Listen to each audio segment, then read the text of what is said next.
Rocky Johnson. And the referee, the man in the white hat, Tony Acosta.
Ladies and gentlemen, let's turn our attention to midfield for our coin toss.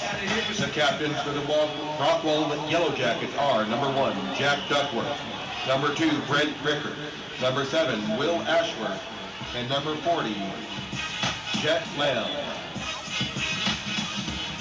For North Crowley Panthers, captains include number 15, DeMarcus Harris, number 57, Toby Cooper, number 63, Marion Washington, and number 84, Daryl Gordon.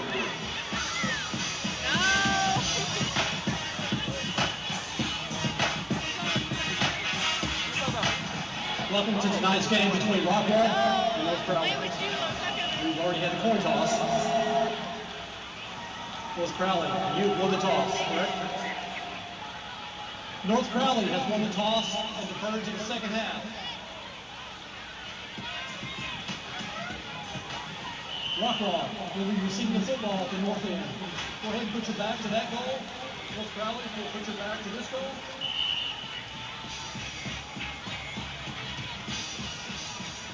North Crowley has won the toss in the second half.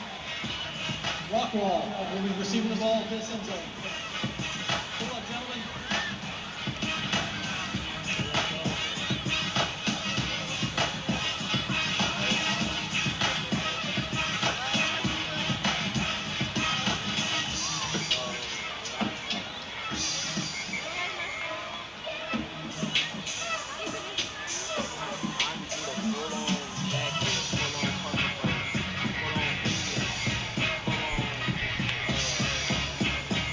The 2025 Texas High School football season is in full swing as tonight we welcome you into Crowley ISD Multipurpose Complex in the 817 South Fort Worth for opening night of Week 4 as the state-ranked number 3 North Crowley Panthers take on the visiting Yellow Jackets of Rockwall.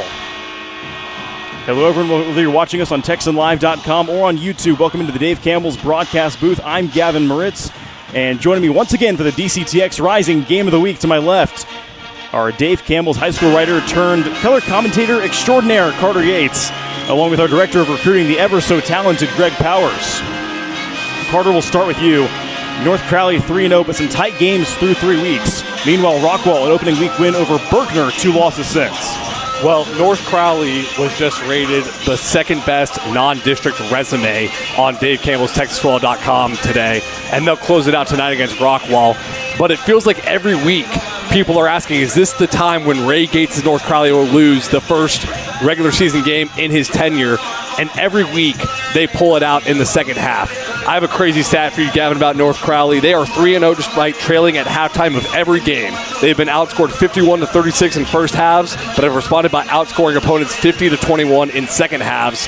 And there was always going to be growing pains for this North Crowley state championship team with 2 starters returning on offense, losing quarterback Chris Jimerson and wide receiver Quentin Gibson, offensive coordinator Eli Reinhardt, but North Crowley being able to take down top-level opponents in DFW while going through growing pains is very impressive. And Powers, we're talking about both these teams that are supremely talented across the board, some absolutely massive recruits on either side in this one. No doubt about it. And again, a huge movement in this game. I'm going to be keeping my eyes on the Marion Mays, number 2 wide receiver for North Carolina. They call him Champ. And a guy who I absolutely love plays for Rockwall, and that's tight end defensive end Jackson Stoner. He's been recruited to play tight end at UTEP when he gets to the next level, but he was the defensive lineman of the week, or the defensive player of the week last week for Rockwall, and he's a dude who cracks open helmets. He's so fun to watch. UTEP fans ought to be really excited about him. Two massive teams in this one, some massive recruits like we said on either side. North Crowley 3-0, sitting at number 3 in the Class 6A state rankings this week. Rockwall 1-2. Like we said, the Yellow Jackets beating Berkner on the road 33-12 in week 1, then dropping their next 2 games to Lake Travis 28-20 and to Louisville 28-21 last Thursday. Meanwhile, for North Crowley, a tight opening night win over Lancaster in week 1, 22-18. They then dropped DeSoto in week 2. A DeSoto team that, guys, year in, year out is incredible, to say the least. 36-27, and then last week, coming from behind to defeat Denton Guyer on the road at C.H. Collins Stadium up in Denton, 28-27. And the second half on defense for North Crowley has been so impressive. Against DeSoto, they held them to 99 yards of offense and just 6 points in the second half. And against Denton Guyer, get this, Gavin, 18 yards of total offense and no offensive points scored in the second half. So it's a story of first half to second half for North Crowley. The key for Ray Gates' program is, can they starting faster, because that's what they're going to need to do come playoff time, and that's why you play teams of Rockwall's caliber. Yes, guys, Rockwall is 1-2, but they have losses to a state power in Lake Travis where they had to fight through multiple weather delays, and then they also went up against Louisville, who is an up-and-coming program in DFW. So make no mistake about it, this Rockwall team is loaded with talent, as Greg Powers was talking about earlier, and where you should be in for a fun matchup tonight. When I'm looking at Rockwall, Carter, I'm looking at a team that needs to confuse the North Crowley defense with motion. They need to be scheme sound, and they definitely need to play really good on the defensive side of the ball to go blow for blow for the team that has the longest winning streak in the state. Yes, and you've seen a bigger emphasis on Rockwall this year of pre-snap motion and different formations, and that's what Ray Gates said he sees on tape, how the offense really tries to confuse you and get the defense off kilter. So can this defense communicate for North Crowley? That'll be the key. As now we go down to the field here in Crowley for our national anthem. Corps of Cadets presents the colors for tonight's game.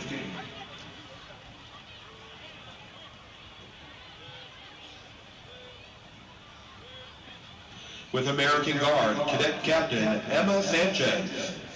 American Flag, Cadet Captain Elijah McCrell. Texas Flag, Cadet First Sergeant Brooklyn Marshall. Texas Guard, Cadet Second Lieutenant Camille Kenner. Under the direction of Lieutenant Colonel Mikhail Sawyer, Senior Army Instructor. Sergeant First Class Gregory Peavy, Army Instructor. And Sergeant First Class Jean-Pierre Meyer, Army Instructor.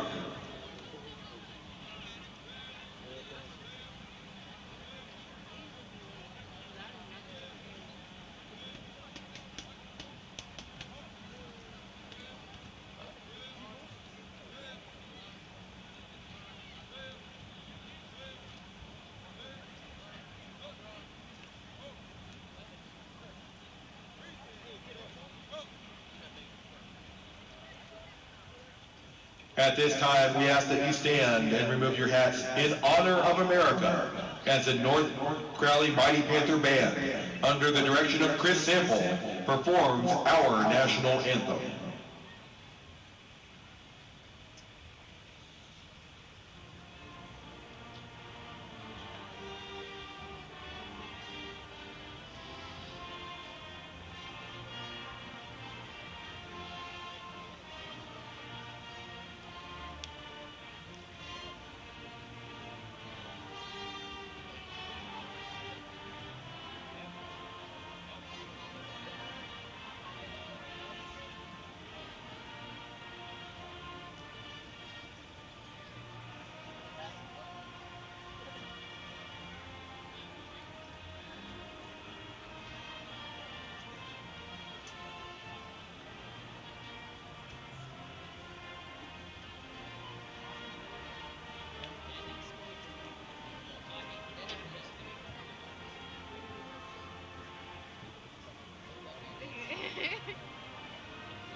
And so as the color guard exits the field, guys, as we heard pregame, North Crowley has won the opening coin toss. They've elected to defer their option to the second half. So we're going to get to see Rockwall's offense come out first, North Crowley's defense, guys. Yeah, this is going to be the tell because North Crowley scored on the first play last week. One play, Marriott Mays, it was about a 75-yard touchdown. So that's something to keep your eye on because one of the points of emphasis coming into this game was to start fast. And Demarion Mays, that's going to be a name you're going to hear a lot from us tonight. Demarion Mays, sophomore with over 30-plus offers, and this year he's averaging 29.4 yards per catch. That is insane for a sophomore. He was a freshman All-American last year at 3A Dallas Life Oak Cliff. Now this year, having moved to North Crowley, he has elevated his level of play on the 6A stage. He's going to be a national-level guy you'll be hearing about for years to come. And we talk about the coaching matchup here between these two teams. Ray Gates, Carter, a guy we know a lot about. He's been here since February of 2022. Obviously, last year, taking North Crowley to their greatest high in program history, a 16-0 state champion in 6A Division I. Meanwhile, for Rockwall, Trey Brooks, a guy that's been here since April of 2020, and last year they went to the second round, and that was their quote-unquote worst season they've had under Trey Brooks, and maybe ever. And a lot of programs would love to have a season like that. I'm excited to see the game of cat and mouse between Ray Gates as a defensive technician and mastermind, and then Trey Brooks on the Rockwall side as an offensive coordinator, offensive-minded guy.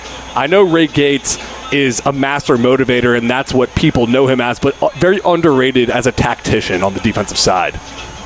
If you want to watch a sleeper in this game, keep your eye on free safety Will Ashworth. He's a Northwestern State commit, but the coaches at Rockwall are very high on him. Kickoff will hop down at the 20. It's going to be fallen on by a Rockwall Yellow Jacket. We're underway here from Crowley ISD, as that was a dangerous kickoff right off the bat, and North Crowley perhaps trying to catch the Yellow Jackets sleeping on special teams. And a big emphasis for Rockwall's offense is to limit the turnovers. Now, senior quarterback Brent Rickert is dynamic back there, and last year came in for an injured Landon Locke and had a great season. And this stat I'm about to give you is not all on Brent Rickert, but he has 6 interceptions this year compared to just 8 all of last season. Part of that is breaking in new offensive personnel, very difficult non-district competition, and sometimes just plain bad luck. So look for Rockwall to limit their turnovers tonight. First play from scrimmage for Rockwall. 1st and 10 from the 21. High snap. They're going to hand it off straight up the gut. And going nowhere, actually losing a yard back to the 20. Not much running room for A.J. Hatcher. Or check that, Caden Castro. Yeah, Maj Mitchell, the senior linebacker, absolutely stuffed that run, read it perfectly. This North Crowley defense has been lights out in the second half. Let's see if they can be lights out in the first half tonight. Man in motion across the formation is Duckworth. They hand it off here again. Castro slung down behind the line of scrimmage, back to the 17. And that's one of those guys that you're going to want to be keeping your eye on tonight. Defensive end number 26. He is a guy with 15 offers, one of the top uncommitted players in the state right now in the senior class, the class of 2026. Donovan Uganzi, a name to remember. Brings up now a 3rd down and a long 14. Play fake Rickert. Rickert zips it, caught, close to the line to gain, trying to churn forward, right at the line to gain at the 31, trying to extend for the first down. Was Kendall Johnson. I don't know if he got it. They're going to say he did, and it's going to be a first down for Rockwall. I think that was number 17, Ryan Wiley, on the catch there. And Powers, you were very high on him pregame. Yeah, he's one of these up-and-coming stars at Rockwall and a guy that colleges need to track closely. It was Ryan Wiley on the catch. His 5th of the season. Here's a good run for Rockwall on the very next play. And down inside the North Crowley 45 go the Yellow Jackets, courtesy of Caden Castro. Caden Castro has been a breakout star for Rockwall through the early games of the season. I watched him against Lake Travis. He had 2 huge runs that went for over 50 yards a pop. Trey Brooks said the running backs have been a bright spot for this team. Motion across the formation again. Another handoff to Castro. Stutter step behind the line, and Castro is down to the 38-yard line. Another great run by Castro, but keep your eyes on number 40, tight end Jet Lamb. He's playing the snipper back position. His emergence has allowed Stoner to flip over and concentrate more on defense this year for his team. He's had at least 3 or 4 great blocks to start this game out. Down to 10 minutes we go. Quarter number 1. Rockwall on the move to the North Crowley 38-yard line on their opening drive of the night.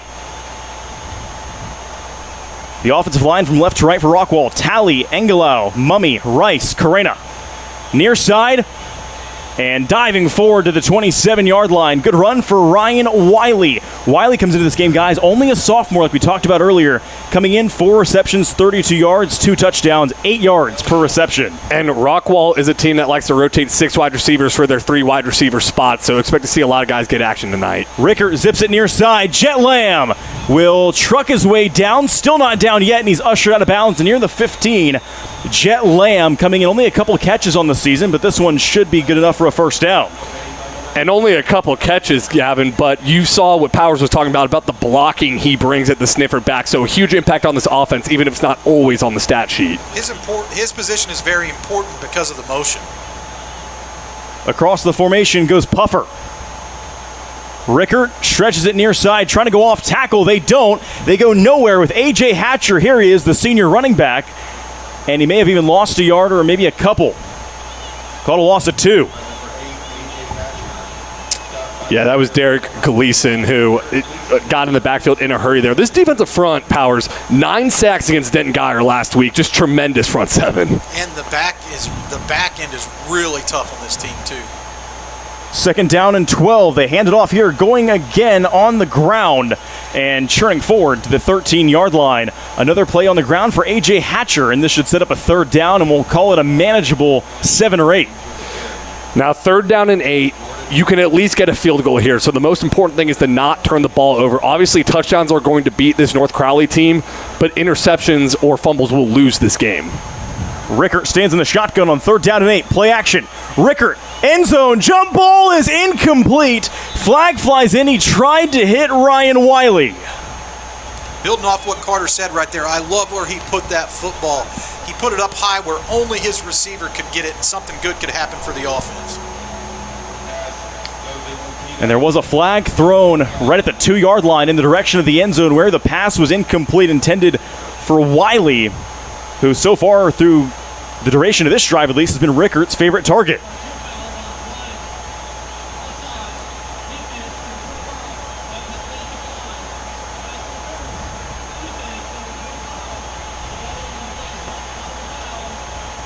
Freshman defensive back, Braylon Cunningham. Tough series for him right there, but I got to tell you guys, coaches are really high on his development. Carter, I know they spoke out to you about his upside. Yeah, in this pre-production meeting we had with Coach Ray Gates, he called Braylon Cunningham the best young defensive prospect he has ever coached. That is high praise from a defensive tactician like Ray Gates, who used to be the defensive coordinator at Cedar Hill. So Rockwall's going to try to test him like they did there, but expect Cunningham to try to answer the call.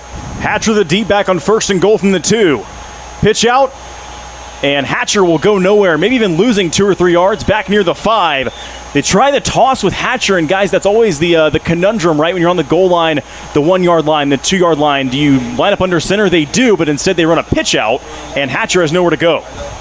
Yeah, and I do like how Rockwall can take snaps both from the shotgun and from under center, because especially on goal-to-go situations like you mentioned there, Gavin, you can really hamstring yourself by only taking shotgun snaps. In the shotgun they are here.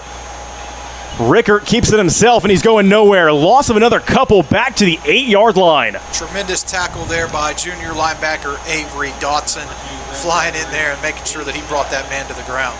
So that is a read option for Rickert, and if Dotson crashes in, he's supposed to pull the ball and take it around the outside edge. But Dotson's so athletic that, yes, he crashed in, so Rickert made the right read, but Dotson's able to just sidestep as soon as Rickert pulls the ball and make the tackle. He single-handedly blew up that read option. Wildcat play here on 3rd and goal from the 8. Castro, the keeper. Castro knocked down back to the 11. And the linebackers came to play tonight right there. Jordan Harrigan with a big stop. 2 out of the last 3 plays, he's made a big tackle. And Rockwall 1st and goal from the 2. Then they go back to the 5. Then they go back to about the 8. Now they're pinned back at the 11. And a field goal try upcoming. That's a win for North Crowley, even if this field goal goes through, considering they were on the 2-yard line 1st and goal. North Crowley will try to knock it through the uprights from about 28 yards out. And the field goal is on the way, and able to connect for our first points of the night are Gordon Holland. Number 58, the kicker there for the Yellow Jackets. 3-0 Rockwall, as the Yellow Jackets do get on the board first. And guys, maybe they would have liked a touchdown, but I think they'll take the early points either way. Yeah, the most important thing is that you got points and you took an early lead. But let's see if it comes back to bite them, because they were on the 2, like you talked about, Gavin. And those are the golden opportunities against this North Crowley team you have to take. Now, most importantly, they got points, but would have liked to get 7 there. Almost a 6-minute drive. Let's not overlook the fact that they possessed the ball for almost 6 minutes. And that's very important as this game goes. If this is a close game, and we think it could be, then the North Crowley defense having to stay on the field is to Rockwall's advantage. And so 6:24 here to play opening quarter. Rockwall does get the first points of the night. And guys, that's set to bring out the North Crowley offense, and one that we know can put up some points and do it very quickly. Yeah, I'm on the edge of my seat for some of these matchups we're going to see. First off, it is left tackle John Turntine, a University of Texas commit, going to be going up against a UTEP commit, Jackson Stoner, on defensive end. And Powers, we saw Kyle Flood, the University of Texas offensive coordinator and offensive line coach, down in the building ready to watch Turntine work. And then Demarion Mays, as we mentioned, a sophomore and All-American, 30-plus offers, going up against Jack Duckworth, we could see, or A.J. Nails. Yeah, no doubt about it. And I really like the development of Keontae Ingram in this offense. Both North Crowley games I watched last year, there were a lot of star power like Chris Jimerson and Quentin Gibson, but Keontae Ingram seemed to be, at times, the heartbeat of the offense. Kick from Rockwall is up and away. North Crowley will field this one back inside the 15. Flag flies in. As the kick is received, it's a good return for North Crowley. Cutting in and out of blocks and brought down to the 47. On the return for the Panthers goes number 25, Braylon Cunningham. Now there is a flag. We'll check that out in a second. But did you see the speed and the agility from the freshman Braylon Cunningham? One of the most key traits that Ray Gates talked to us about was that Braylon Cunningham doesn't know the moment's too big. This is a big moment. This is a Class 6A game, and he's a freshman, and he feels he deserves to be out there, and by his play so far, he does. Well, you can tell that the coaches have confidence in him, not only putting him on the island at cornerback, they have let him return kicks, which that's a huge honor, right? That means you have a lot of trust the guy's not going to turn the ball over. And so the penalty did go against Rockwall. 6:14 to play in the first. And North Crowley will start in positive territory at the Yellow Jacket 48 on the Panthers' first drive of the night.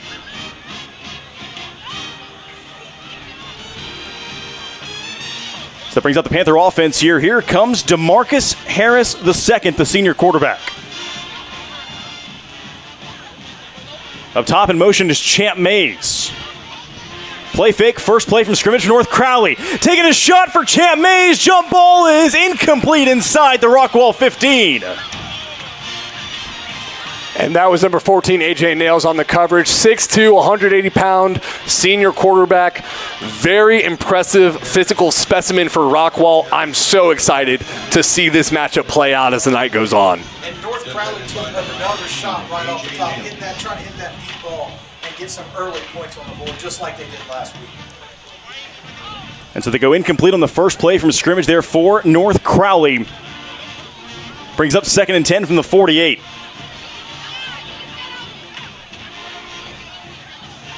Two backs lined up to the left of DeMarcus Harris. Harris hands it off here. It's going to be Smith. And Smith is cut down to the 43. A good run for Griel Smith, who has one Division I offer from North Dakota. He picked that up back in June, did the junior. And Coach Ray Gates said that they have started to find an offensive identity after these first 3 games of the year. They want to establish the run first. Yes, Champ Mays is an exciting prospect. They like to air it out to him, but that only works if you can establish a ground game first. 3rd down here in about 5. And they run it close to the line to gain. They'll mark him down at the 40. Will bring up a 4th down, and they call it about 2. On the run for Keontae Ingram, the junior. And Will Ashworth, the free safety, flew in there like a heat-seeking missile. Powers, you mentioned him at the beginning of the broadcast, the Northwestern State commit, and Trey Brooks, the head coach, told us that this defense revolves around the free safety. 4th down and 2. They try to go to the air. Harris's pass is tipped and it's incomplete. Keontae Ingram was right around the football, couldn't turn around. It got deflected at the line. It's a turnover on downs forced by the Rockwall defense. Outside linebacker Christian Lawyer getting his hands on the ball right there, and he's another one of these guys who plays discipline, sound, fundamental football, and the Rockwall coaches love that about his game.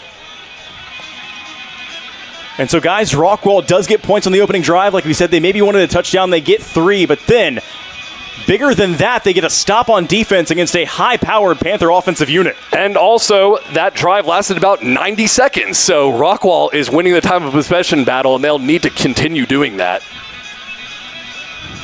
And so they'll bring back out here Brent Rickert and the rest of the Rockwall offense for drive number 2, 5:04 to play, quarter 1. They hands it off on the first play of the new drive, going to A.J. Hatcher. And Hatcher makes his way to the 44, a gain of 4. And A.J. Hatcher was the leading returning rusher for Rockwall. He is not so far this year because he's been a little dinged up, but he looks like $1 million. And if they can get this guy going, paired with Caden Castro, it's going to be a scary sight. There he is on the pass again, too, the dual threat. And he's going to make his way up to the 48-yard line. It's going to be about 2 yards shy of the line to gain to bring up third down with 4.5 to play in quarter 1. Third down and short.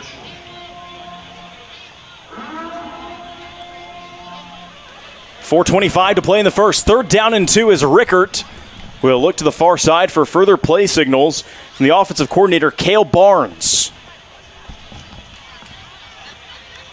Man in motion, high snap. They hand it off here and lunging forward for the first down into North Crowley territory.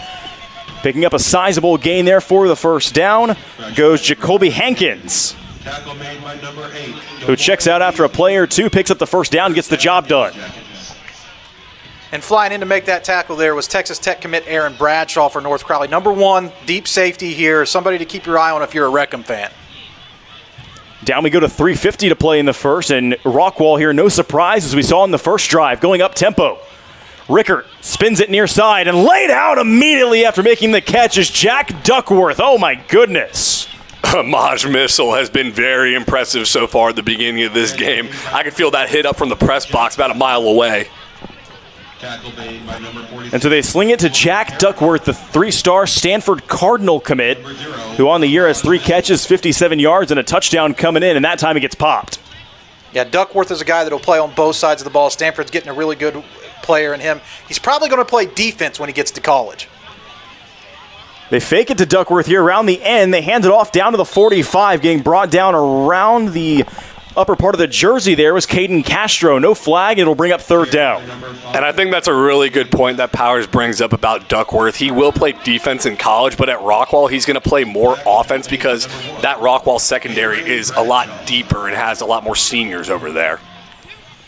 Third down here in 8. Rickert looking for the first down with a stiff arm. He runs into the official, got tangled up with him, and he's down to the 40. He had to fight through the official and a couple North Crowley defenders to get near that first down marker. Sets up a pivotal fourth down here. I'm interested to see if Trey Brooks is going to attempt to go for it. Looks like he is. You have to be aggressive against this North Crowley defense. Aggressive Trey Brooks will be here on 4th down and 2 from the North Crowley 40. Stoppage and play pre-snap down to 2:15 to play in the first. Timeout is taken by Trey Brooks. And guys, I love the call to take a timeout there. They were going up tempo. Instead, they say, hey, we're going to slow this down a little bit. We're going to make sure we know what we want to run on a very big 4th down and 2 already. 2 minutes and 15 seconds left to go in the first quarter. You've had control of this game in the early going. I love the decision to go for this right here. But I think you're right. Take the timeout, make sure you get the play call that you want, put the defense at a disadvantage. And so with 2:15 to play in the first, our first timeout is taken by Coach Brooks. Who, like we said earlier, I mean, this is a team, Carter, that last year, they went 6-6, they went 3-3 in district. They still made it to the area round and lost to Duncanville. Yeah, and a lot of teams lose to Duncanville. That is a tough, what was that, second round matchup against Duncanville. So North Crowley last year had a signature win against Duncanville where Ray Gates was crying. He was so emotional after winning that game. Duncanville, one of the powerhouses in the entire state of Texas. I think both these teams will have to go through Duncanville in the playoffs if they make it far enough this year. And we talked about signature seasons under Trey Brooks for the Yellow Jackets. They have 3 double-digit win seasons since Brooks took over in April of 2020, a Rockwall team that is not used to losing very much, at least in the regular season, that is stringing together those double-digit wins like they're nothing. Rockwall is a wide receiver factory. Jackson, Smith, and Jigba Noble Johnson. We're seeing Rylan Wiley's emergence tonight. And, of course, Jack Duckworth is a star on this team. As out will come the Rockwall offense out of the Trey Brooks called timeout, 2:15 to play in the first. And they face a 4th and 2, but from the North Crowley 40, looking to keep this drive moving along nicely. Rolling is Rickert. He goes back across his body, far side, it's caught, and they're going to lose 3 yards. Back to the 45 as Caden Castro had nowhere to go. Yeah, Avery Dotson, the junior linebacker, read that one like a Harry Potter book. So what Rockwall tried to do was roll Rickert out to the right and then set up a backside screen on the left, get the entire North Crowley defense flowing one way, and then surprise them on the other side. But Dotson was not fooled. He made that tackle single-handedly and could have saved a first down, also potentially a touchdown. Avery Dotson, the junior linebacker, had the Sorcerer's Stone on the 4th down and 2 play call from the Rockwall Yellow Jackets, and North Crowley takes over at their own 45. On a warm night here in south part of Fort Worth, they hand it off to the Panthers on the first play of the new drive. Up to the midfield stripe they go to bring up 2nd down and 5, and up tempo. They're going to go very quick here, under 2 minutes. They run it again, going to Garrell Smith. Smith breaking off a couple tacklers to the near side, and he's out of bounds to the 35. I get excited when I see a running back stick that arm out, give that guy a good stiff arm, put him in the dirt, keep running, pick up yards. And Rel Smith, a great gain into the Rockwall, inside the Rockwall 40, that is. And Keontae Ingram, he's the leading rusher heading into this game, but had the key block there to spring him. Handoff here goes to Keontae Ingram, who's got a crease. Keontae Ingram, stutter step, and he's down to the 27, maybe the 26. He's a couple yards shy that line to gain. And what's that old coach is saying? If you block, you get the rock. Keontae Ingram figured that out just now. 2nd down and about a yard. Handoff here going to Rel Smith to the outside. Smith with a flag down, is down to the 21. For the moment, he's got a fresh set. We'll see what the flag says.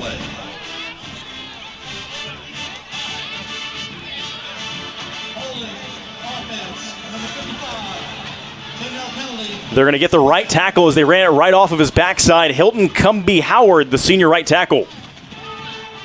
And playing on the other bookend is Texas commit John Turntine III.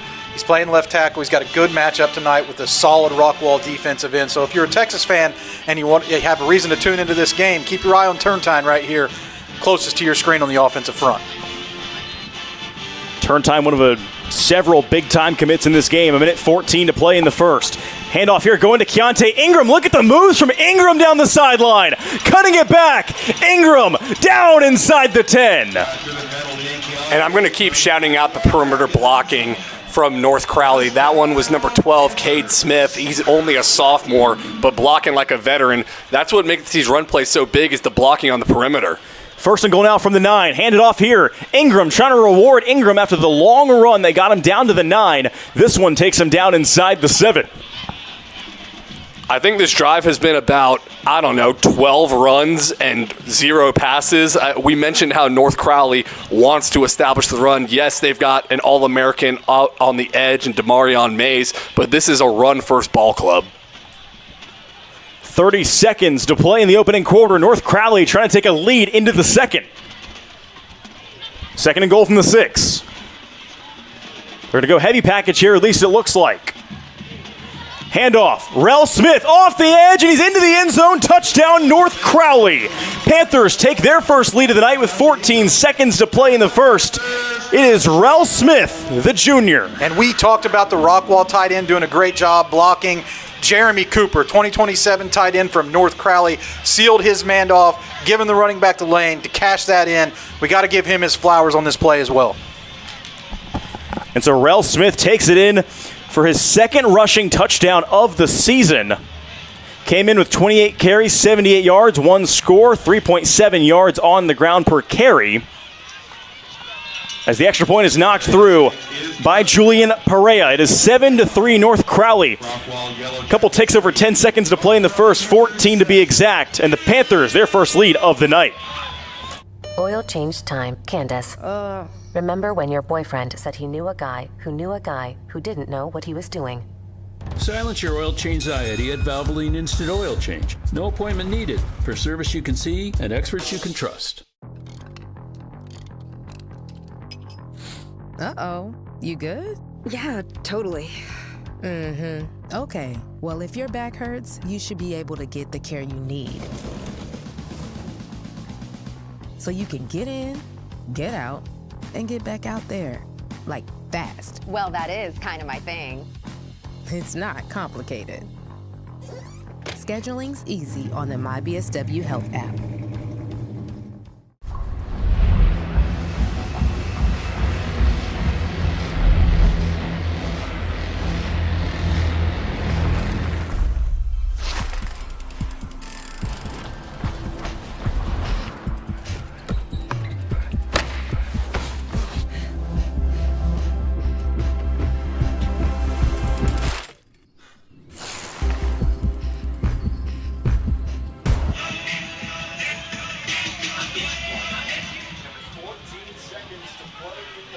first. 14 seconds to play in the first. The kickoff is up and away. Rockwall fields it, and they make it up near the 30-yard line. Down we go to 7 seconds with the Yellow Jackets now trailing 7-3 after that touchdown rush from Rel Smith. Again, his second of the season so far. I love the complimentary football from North Crowley because the fourth down stop by Avery Dotson then sets up a touchdown, and that touchdown only happens because of the perimeter blocking by the wide receivers and running backs. This is mark of a really good football team. I love the dedication to the run game right there. Look, you're losing in the game right now, 3-0. Let's power it up. Let's get the ball down the field. Let's ride our offensive line. Perhaps the final play here of quarter number one. Rickard across the middle of the field. He's trying to hit Duckworth. It falls incomplete as the first quarter comes to a close. And that'll do it for quarter number one here from Crowley ISD Multipurpose Complex. 7-3 North Crowley after 12 minutes. We're back in a moment And at the end of the first for quarter number two.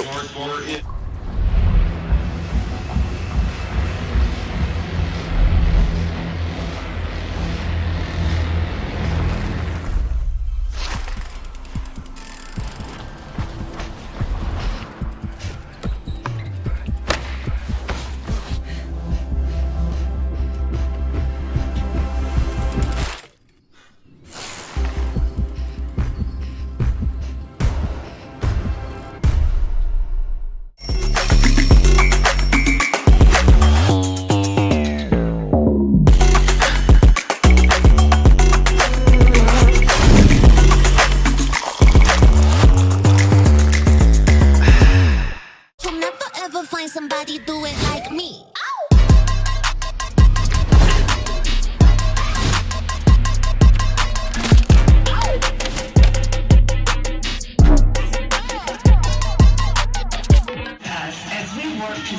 So we played 12 minutes here on Dave Campbell's Texan Live. Again, whether you're watching us on TexanLive.com or on YouTube. Wherever you're watching us from, thank you for tuning in. We got plenty more games like this on TexanLive.com. Go to TexasFootball.com/subscribe for literally dozens on dozens of games each week. We open up the second quarter. I'm Gavin Moritz alongside Carter Yates and Greg Powers. Rockwall with the rock, 2nd and 10 from the 30, and they make it up to the 32-yard line, maybe the 33 coming out of the break. Yeah, I just love the dedication to the run game here, even for Rockwall, right? We make sure to continue to pick up first downs and moving the ball. Brings up now a 3rd down, and they call it 7 here from the 33.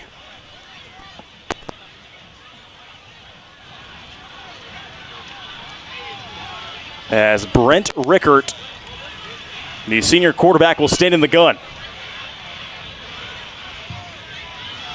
They motion Duckworth. Rickert zips it far side. That's caught. It's going to be a first down. Turning the corner and sliding down with a fresh set of downs picked up is A.J. Hatcher. Yeah, A.J. Hatcher has been active both in the run game and the pass game. Mentioned before in this broadcast, he's been dinged up to start the year. Is the leading returning rusher for this Rockwall Yellow Jackets team. And the running back room, Coach Trey Brooks said, has been the bright spot of this offense thus far. If Hatcher is back at full strength, which it looks like he is tonight, this is a dangerous room. And a stoppage in play here ahead of the 1st and 10 snap for the Yellow Jackets. Timeout number 2 is called by Trey Brooks. So the Yellow Jackets will have 1 left with the remaining 10:52 of half number 1. But a 1st and 10 coming from the 43, and Carter, will go to you. What have you liked so far out of this Rockwall offense that does trail by 4, but some productive drives put together? I love the time of possession battle that they're winning. I think in the first half, this is an unofficial count, but they probably held the ball for about 8 minutes of a 12-minute period. And I also like how many different people are touching the ball, and I think that's an emphasis from Rockwall head coach Trey Brooks, especially in non-district, trying to get everyone warm and give everyone some confidence for district play coming up. They rotate 3 running backs. They rotate 6 wide receivers for 3 wide receiver spots. I love how many athletes they are developing for the long haul. A Rockwall offense that brought back only 4 starters from a team last year that we said made it to the second round of the postseason. They brought back 4 starters as well on defense. 45 lettermen that left, but 35 coming back for this Yellow Jackets team as a whole. Rockwall always has dudes. Always. 1st and 10 here for the team with dudes as Rickert zips it over the middle. It's caught. Off to the races goes Braden Puffer, and Puffer is down inside the 25. One call out that I noticed about the Rockwall offense tonight is that they're going to keep you guessing, right? They're running a lot of different sets. They're using a lot of different guys within that offensive scheme, rotating guys in and out. Hard to guess what they're going to bring. After a big gain in a Rockwall 1st down. 1st and 10 here as they hand it off to Caden Castro.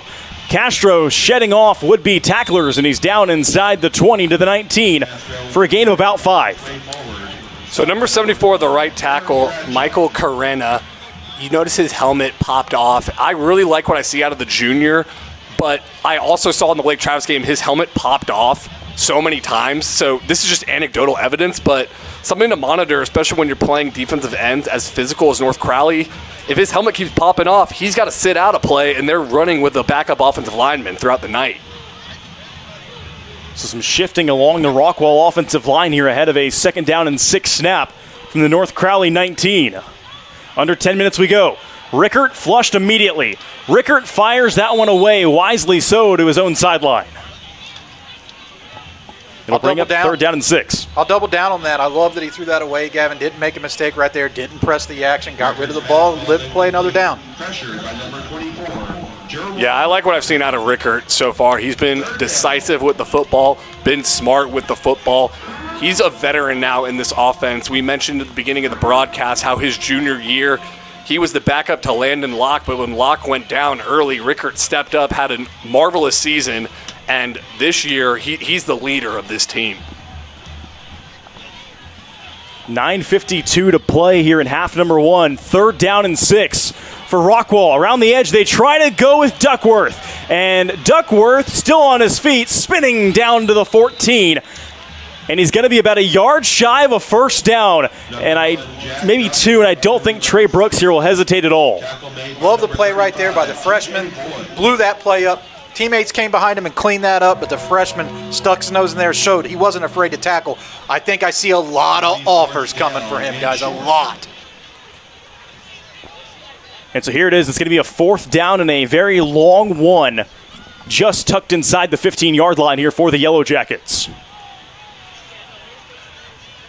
9:10 to play, quarter number 2. Rockwall trying to get in the end zone for the first time tonight. Pitch out Castro, halfback pass, he fires. Coming back to it is Duckworth. He had defenders draped in front of him. No flags, clean defense, and North Crowley takes over. Well, I think Rockwall wanted a pass interference there because the ball was underthrown, and the wide receiver, I believe that was Duckworth, tried to come back for it, but the ball just seemed uncatchable. I love the gutsy play call from Trey Brooks and his staff, trying a double pass. But North Crowley is a fundamental defense, and they weren't fooled by that whatsoever. And so another perhaps missed opportunity in the red zone for Rockwall. We saw them go back from the 2 to the 5 to the 8 to the 11. They cashed in on a field goal on the opening drive of the night. Their only points to show thus far. That one feels like a massive missed opportunity once again. And North Crowley here will take over from their own 14-yard line to start the new drive. Play action. This is DeMarcus Harris down the near side. Harris's pass is intercepted at midfield. What a play by defensive back A.J. Brown, staying tight in coverage. Tremendous catch radius. Got the ball at its highest point where no one else could make a play. What a catch. He looked like a wide receiver on that play. A.J. Brown looked like a wide receiver. Who would have thought? And it's DeMarcus Harris's second interception thrown on the young 2025 season. DeMarcus Harris last year was backup to Chris Jimerson, a key part of the North Crowley State Championship team. This year he's been splitting time with Hayes Cloutier, who Cloutier was not suited up in full pad, so DeMarcus Harris is going to get the go tonight, trying to take a deep shot, but just underthrown, and Brown made a tremendous play. A.J. Brown did make a tremendous play on the football to midfield where Rockwall takes over. Rickert down the sideline trying to extend. Off the grasp of the defender there was his intended target. Looked like he was trying to connect with Ryan Wiley. And you can look, they're trying to test the freshman, and so far, outside of that one pass interference play where he also had an offsides, he's been very solid in this game. He's playing beyond his years. 8:48 to go in this first half. It's going to be a 2nd down and 10 for Rockwall.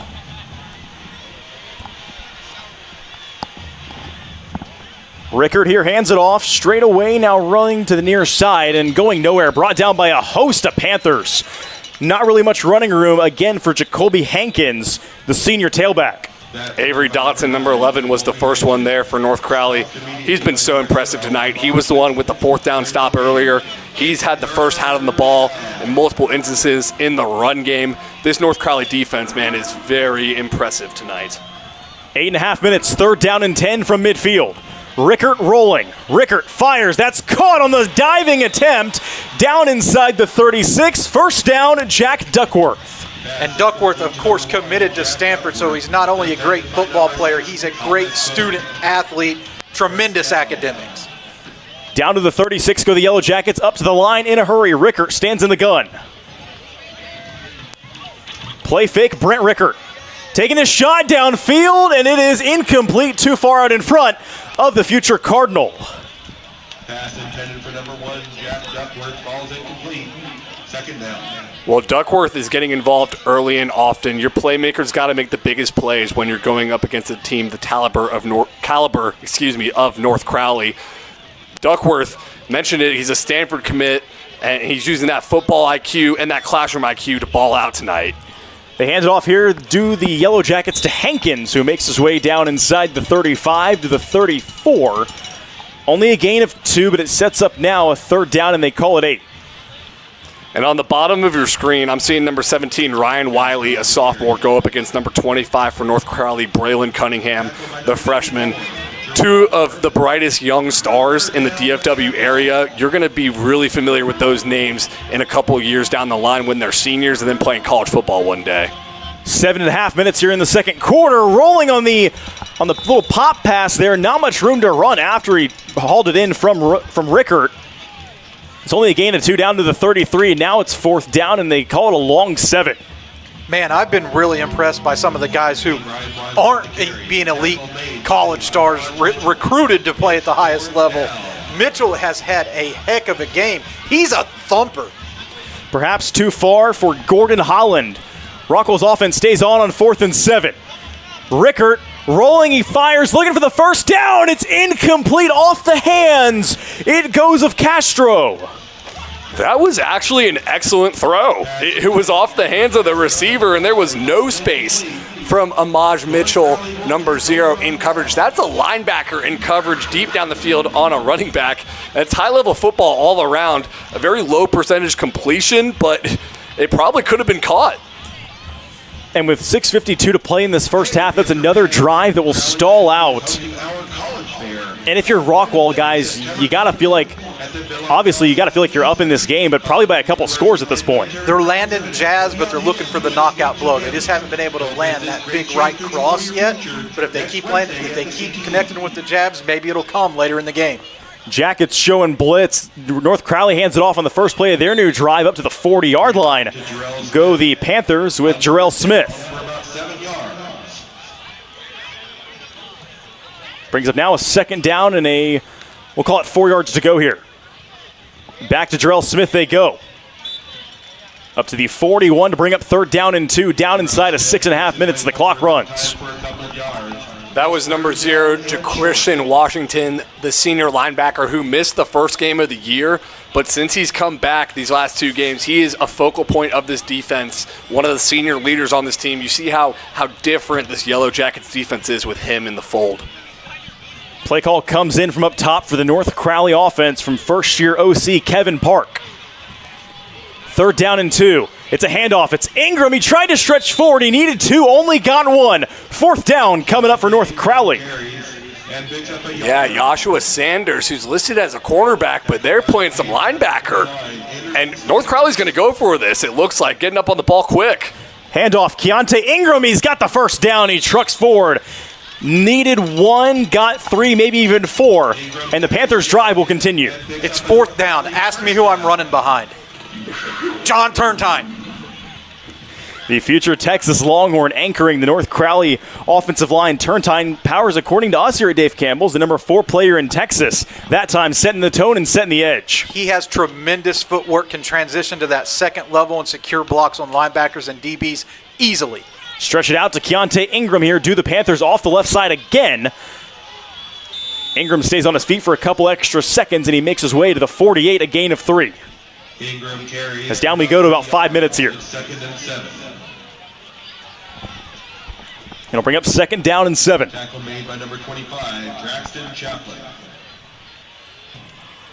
As DeMarcus Harris receives the play call, he'll have Keontae Ingram offset to his left. Play fake, Harris. Harris heaves it far side. No one home as that one sails out of bounds. 3 Yellow Jackets swarming around Demarion Mays. So the few fast pass plays I've seen from North Crowley is basically DeMarcus Harris dropping back and saying, "Where's my top dog, Demarion Mays?" And Rockwall is keying on that. That was double coverage on the sophomore with a free safety, Will Ashworth, in overhang. And then it looked like number 23, once again, Joshua Sanders there in one-on-one coverage. So look to see if North Crowley starts looking for other receivers, too, to open up Demarion Mays. 3rd and 7. Ingram on the ground, trucks forward for the 1st down inside the 45. For a bigger back, a stockier guy, he has tremendous burst, and you saw it right there.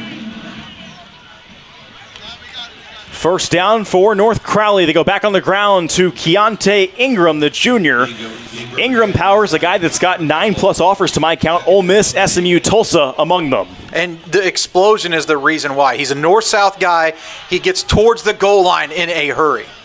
Down we go to 4:10 to play in this fast-paced first half.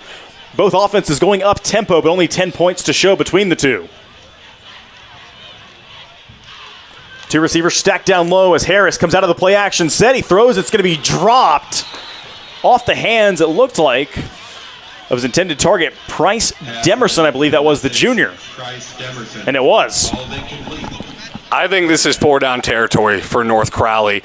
Look for them to run the ball here and get up near the sticks. You don't have to get a 1st down. You just got to make it 4th and manageable, because if it's 4th and 8 on an incomplete pass, not so manageable. Play call comes in from Kevin Park, who is in his 1st season as OC, taking over, of course, for the young and talented Eli Reinhardt, who's now the head coach down at Hutto.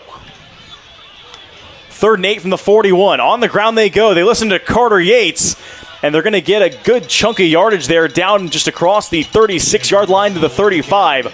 4-down territory it is as they pick up about 6. Look, if you're going to go for it on 4th down at your own 40, you're going to go for it on 4th down at the other team's 35. 4th and 2, very manageable with how North Crowley has run the football. Powers, I think I know which lineman I'm going to run behind here. You know what? They have another option to run behind, and that's number 5, Jeremy Cooper. Find him, and that might be where the ball's going. 4th and 2 from the Rockwall 35. Handoff, Ingram. They run it near side. Ingram's got the 1st down and a whole lot more as he powers down to the 24-yard line. And that was right off the butt of Jeremy Cooper, just as Greg Powers called it out. Powers, what makes Cooper such an intriguing prospect for you? Well, I love his ability to block, but he's a guy that's going to continue to get better as a pass catcher as he matures in this offense. And you can see him right there pushing his linebacker 10 yards up the field. As up the gut they go to Keontae Ingram. Setting the tone was Cooper. as we're down inside of 3 minutes, down to about 2:50 here.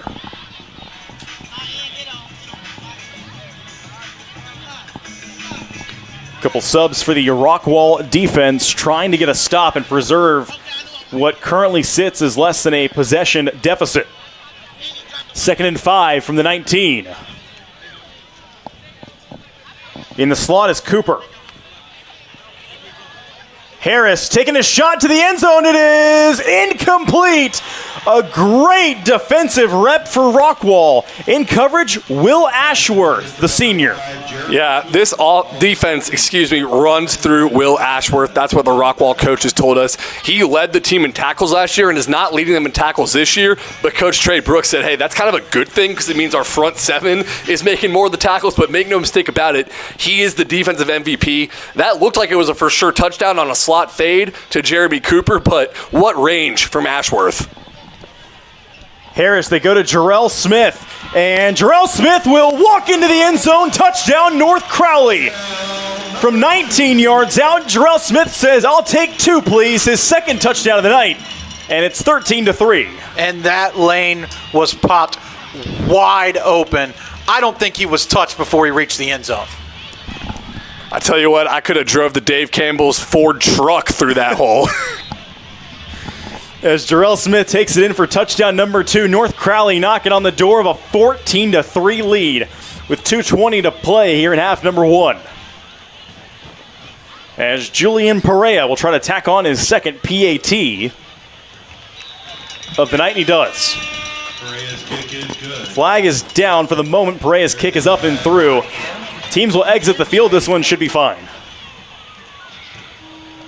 That it is. 2:20 to play, half number 1. Guys, we'll keep this one here. It's 14-3 North Crowley. Like we said, if you're Rockwall, you feel like you should be up, or this game should probably maybe not be tied because of the field goal, maybe 17-14, somewhere in that ballpark.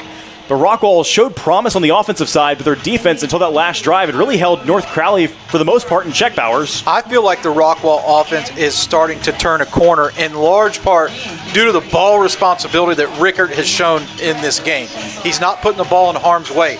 And that was one of the questions I had coming into this game. 5 touchdowns to 6 interceptions. He needs to make steady improvements as they go into district play. I'm here to tell you guys, Rockwall is going to be a contender. And we talk about Brent Rickard. The 6 interceptions is noteworthy, of course. 47% completion percentage coming in. And I think he's looked a lot better than that tonight. I think his completion percentage has probably been upped a little bit through about this first half or so. Oh, yeah, and as we mentioned at the beginning of the broadcast, I mean, this guy is a ball player. He slings the football all around the field. And some of that is because they're breaking in a lot of new wide receivers. We mentioned how Jack Duckworth is playing more wide receiver because there's younger guys on that side of the ball. And some of that, Gavin, is because they're playing just tough competition. They had Richardson Berkner in week 1, Lake Travis in week 2. I mean, these are teams that are really good and solid, and that's why you play those tough non-district opponents. Kick will sail inside the 25, received there by the Yellow Jackets. Up they go near the 30-yard line, and that is where Rockwall's offense will take over. 2:14 to work with. 1 timeout plus the 2-minute warning sandwiched in there somewhere. And they'll have to go 70 yards to the end zone as this game on Dave Campbell's Texan Live is sponsored by Body Armor. Body Armor, more than a sports drink. And you touched on Rickard's completion percentage. 8 for 12, 84 yards so far in this game, 66% completions. So it's definitely on the rise. So they'll have 2:14 to work with. Rockwall has been in the vicinity of the end zone a couple of times here. They have yet to cross the plane. Rickard, near side, caught and laid out immediately is Braden Puffer, and he's blown up by Jerry Outhouse. Jerry Outhouse, get out of there. Trying to run a little pick play and a wide receiver out route, but Outhouse read that beautifully. What a play. Probably the defensive play of the night so far for North Crowley, along with that 4th down stop from Avery Dotson. A great play made by Outhouse. Braden Puffer has yet to hop up off the turf. They're checking him out. He is helped up here with 2:04 to play in this first half. It goes in the stat book as a loss of a yard. Will bring up 2nd down and 11. Outhouse boasts over 35 scholarship offers already. 6 foot, 175 pounds, Georgia, Miami, Notre Dame, Oregon, TCU, Texas, Texas Tech, Texas A&M. Is there anyone left to add? And Greg Powers, I did a little thing over the summer called position group rankings, and we ranked all the secondaries in Class 6A. North Crowley did not make the list, and so far this season they've held every team they faced to under 200 yards passing, so egg on my face there. They have proved me wrong. That doesn't happen to Carter Yates very often either, folks. We hit the 2-minute warning here. It's going to be second down and 11 from the 29 for Rockwall. Plenty of time left here in this first half. They do need to try to get something going, maybe get into the end zone for the first time tonight. Like we said, they've knocked on the door. They have not kicked that door in yet, though, Powers. Yeah, but they've been moving the football. They've been possessing the rock. They've been able to keep the North Crowley defense on the field. It really sets up an interesting second half. But to make that second half more interesting and entertaining, some points on the board right here on this drive. It's also a credit to North Crowley's defense, too. A bend but don't break attitude. And we talked about in the broadcast, starting fast is an emphasis for North Crowley because they have gone into every halftime with a down by multiple touchdowns in some cases. But in the second half, they held Denton Geyer to 18 yards of total offense. So the halftime locker rooms where they make a lot of crucial adjustments, they're not having to do that yet. This first half, they've been nails once Rockwall gets inside the red zone. And a coach like Ray Gates is probably in love right now with the way his defense is playing so far in this first half, like Carter said, especially down in the red zone. As we return to play here, second down and 11 from the 29. Rickert, deep shot. This one's going to fall incomplete as it skips down inside the 35. And that's going to be too far out in front of Petrino. I like to take a shot right there, though. It's second down. Probably thinking that you're going to try to get a first down or get closer to the sticks, take a shot, see what happens. Didn't pay off, so this is a critical third down now, 3rd and 11. And something to keep in mind here, if this is an incomplete pass, the clock is going to stop with just under 2 minutes to play. That gives North Crowley a lot of time to move the ball. Panthers do also still have all 3 timeouts. Rockwall on the ground up to the 35, about 5 yards shy of the line to gain, but A.J. Hatcher and company will force North Crowley here to burn one of their first timeout, I should say, of the first half. And that's exactly why you run the ball there, because it forces North Crowley, Coach Ray Gates, to use his first timeout. If that was an incomplete pass, there's 1:44 left on the clock, and North Crowley has all 3 timeouts.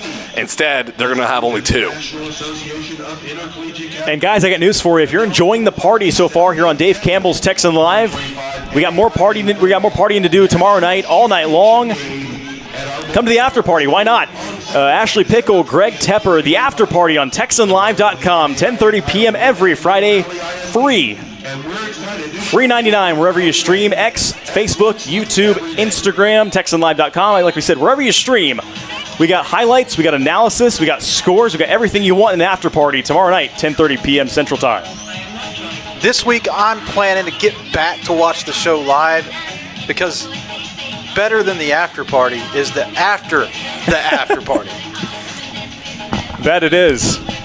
1:44 left. Rockwall is going to be forced to punt it away here on 4th down, and they call it a long 4. And North Crowley will await the punt back inside the 30.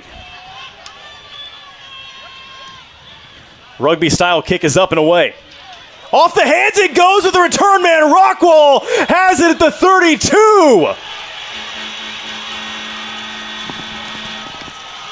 And the freshman Braylon Cunningham is so talented, but that's just a freshman mistake, and that's going to happen when you're that young playing on this big of a stage. He didn't run up to field it, tried to catch it kind of at his toes. A really tough punt to judge, in my opinion, there because it's so low, kind of a rugby-style kick, but this sets up Rockwall with a golden opportunity, and in my opinion, you have to get a touchdown here and make this game 14-10 going into the halftime break. Especially because North Crowley's going to get the ball to start the second half. A muffed punt from North Crowley. Rockwall takes over at the 32 of North Crowley. Play fake Rickert. Far side, caught, upended, down to the 29. And Cunningham says, I'm going to make up for that by just absolutely spearing a giant tight end. No fear this freshman shows. But getting up into there was Jet Lamb. This guy weighs $150 and just stonewalled a 6'5", 240-pound tight end. 2nd and 7. Rickert, quarterback draw, seemingly all the way. Flag is down, as is Rickert to the 21. For the moment, it's a first down. Flag is down back across the 25 at the 28.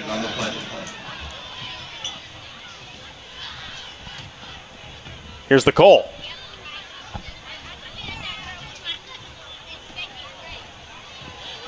Holding, offense, number 72, 10-yard penalty, 2nd down. Timeout for an injured player. We have a timeout, an official's timeout there for an injured player down on the field after, well, Carter, a lot to unpack there. A holding call is really demoralizing for Rockwall in that situation. It's actually been a really clean game by both sides. Very few penalties. This was an emphasis that Trey Brooks talked about. They started a lot of drives, 1st and 15, just some early season miscues. Haven't had many tonight, but now it's going to be about 2nd down, and it looks like 16, pushing you back to almost your 40-yard line. With 1:06 left, it makes this a tougher sell to get a touchdown here, but definitely not doable. I kind of like the creative play calling, though, by Rockwall. There was holding. He's going to put him behind the sticks right here. But the QB run was not something I expected in that situation, and the North Crowley defense didn't expect it either. Trey Brooks continues to be creative with his offensive game plan. And so the player he'll be walked off the field as we saw Rickert there go quarterback draw. Looked like a design one all the way. And like Power said, North Crowley not expecting it, but the holding call does negate the big gain there and back it up now to a 2nd and about 17. I agree with what Powers was talking about with the creative play calling. Even on the 4th down stop where we saw a bootleg to the right, screen pass to the left, I thought that was a creative play call. And then the halfback pass on another 4th down. I mean, they are emptying the playbook, throwing the kitchen sink at North Crowley. To the North Crowley 39 after the holding penalty. 2nd and 17 for Rockwall. Rickert's going to roll. Rickert's going to stop. He's going to fire. It's caught. Here goes Jack Duckworth sliding inside the 5. And that was going to be a touchdown, but Muhammad with a touchdown-saving tackle comes screaming in. But how about the throw from Rickert and the run after the catch by Jack Duckworth? A beautiful throw from Brent Rickert. Jack Duckworth did the rest. Now it's a fade route. End zone. Touchdown Rockwall. There's Ryan Wiley. And it's 14-9. Rockwall right back in this thing. You see how dangerous this Rockwall wide receiver core is. Jack Duckworth, duck, goose, going down the field, and then Ryan Wiley responds with a fade route touchdown. I love Rickert's poise in the pocket. I think he throws exceptionally well on the run, an athletic guy, as we saw in that quarterback run, but also showing he can do it from the pocket, too. Brent Rickert, after the huge gain from the 39 down inside the 10, to Jack Duckworth, and then on the fade route, Ryan Wiley does the rest. Wiley's 3rd touchdown of the year. And what a response after the holding penalty. Backed him up to the 40-yard line, and I was doubting from the booth if they could make up that yardage in just a minute, but they did it in about 20 seconds. 43 seconds left in this first half, and Rockwall finds the end zone at long last, and it's 14-10 here in the waning 45 seconds or so of half number 1. I've really loved the fight that Rockwall has come out with tonight. Their defense has been playing pretty good. They need to find a way to stop the run game. It's going to be tough. North Crowley's really good up front, and they have a couple of very talented running backs. But like Carter said, they're emptying out the playbook to keep themselves in this game, and they're plenty hyped to play the defending state champs in 6A. And Powers, it's funny you mentioned the defending state champs, because I was just thinking in my head, you know, there's 43 seconds, right? They got 2 timeouts. They got a lot of time left. North Crowley is going to be aggressive here. And then I thought to myself, we saw what they did in the first play of the state championship last year against Westlake. Why wouldn't they be aggressive? It's what they do, right? Yeah, no doubt about it. And even last week's game, I talked off the top about taking a deep shot to Demarion Mays on the very first play of the game. They have that type of talent, but they also have the type of guys who can score from anywhere on the field, from the backfield. That they do. And speaking of guys that can score in one play, Champ Mays, Carter, has been, for the most part, held in check. A lot of North Crowley's passing attack thus far, not saying this can't change, has been one-dimensional. They've been trying to just throw fade routes to him, and that is an awesome play in their arsenal because he's averaging 29 yards per catch, but we need to see some other North Crowley receivers get involved as well. The kick takes a hop. It's good. Good return for North Crowley. Up to the 45. That one took a hop back inside the 25. And about 25 yards later, finally brought down, is Price Demerson. And if there's any question, Powers, before if North Crowley was going to be aggressive or not, certainly not now. Yeah, I definitely think that they'll be aggressive right here. And Demerson gave them exactly the field positioning they need to do that. 5'7", 150 pounds. Demerson has a little bit of that lightning in the bottle feel to his game. Demerson, who picked up an offer from Texas College in June, has 5 catches, 58 yards, and a touchdown, does the junior so far this year. But right there, that's one of his biggest plays so far this season. If North Crowley especially can capitalize here with 37 seconds. Harris, screen, it's caught. Hopping up to midfield, wrapped up there for a gain of 5. And now they're going to have to go up tempo. I love the play call. Sometimes as a quarterback, you just want to see the ball get in the receiver's hands, give him an easy screen pass, let's get some momentum going. That they did to Cade Smith. Harris here going back to the air. Harris, near side, low but caught, and Champ Mays, only a sophomore, making a veteran play, falling out of bounds with 11 seconds left. Well, I rattled off Jerry Outhouse Jr.'s offer list, and I would be on this headset even longer or just as long to read all the offers that this sophomore has. Everybody in the country is coming after him, and that's the reason why. Mays coming in, averaging, Carter, how many yards per catch? Do you happen to know? 29.4. That'll do it. And he picks up a big reception there down to the Rockwall 44. 11 seconds left. 2 timeouts here for Ray Gates on the near sideline. And North Crowley with 11 seconds to play in the first half. From the Rockwall 44, within striking distance, certainly, for DeMarcus Harris as a timeout is called. Timeout, North Crowley. Second timeout of the half. Down to 1 timeout.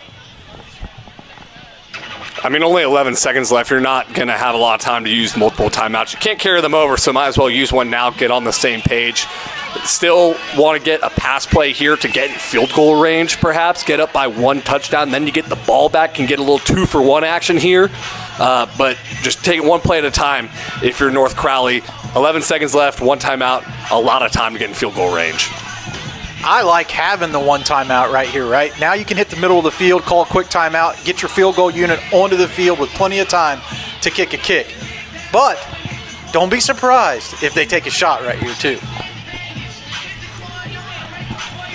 As we see here with 11 seconds left, North Crowley's offense will come back out as I don't know if anybody knows how to hit the Quan in 2025. We did back in the day, Carter.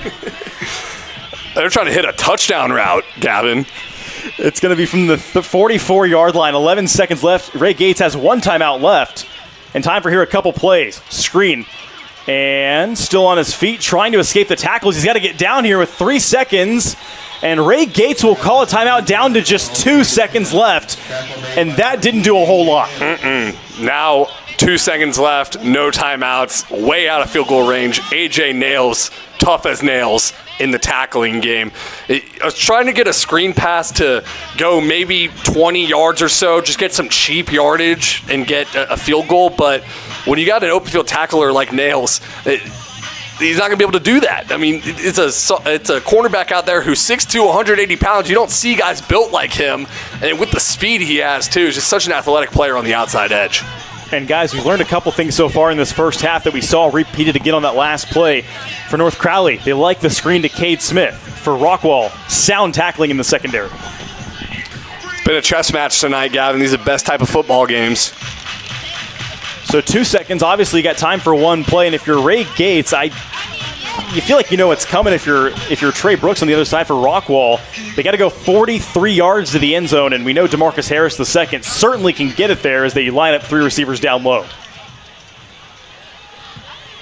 Most important thing here for Rockwall is going to be to keep this a clean play as they're going to try to throw it to the end zone here are the Panthers. as Rockwall's going to burn a timeout. The defense perhaps wanting another look now that they know what kind of formation North Crowley was going to come out in here with 2 seconds left. Smart timeout usage right there by Trey Brooks and Rockwall. See what they're bringing out, see what type of formation they're getting in, adjust accordingly. Now it's North Crowley's time, right? Now they can use that as their chess piece. Maybe come out with a different formation right here. While we got a lull in the action, I just want to shout out the crowd here tonight at CISD Stadium. Beautiful stadium built last year, and it was Little League night tonight from the Crowley football youth around, and they were all lined up on the sideline with their coaches. I counted about maybe 100 of them, and Ray Gates let them come in and be a part of the pregame hype-up dance ritual that North Crowley does. I mean, that's how you do it for the city. So when North Crowley says that, and they put it on their helmets, and they put it on their Twitter accounts, that's not just an empty slogan. They're really doing it for the city out here tonight. Doing it for the 817 are the Panthers. They have to go 43 yards here to get in the end zone on the final play of half number 1.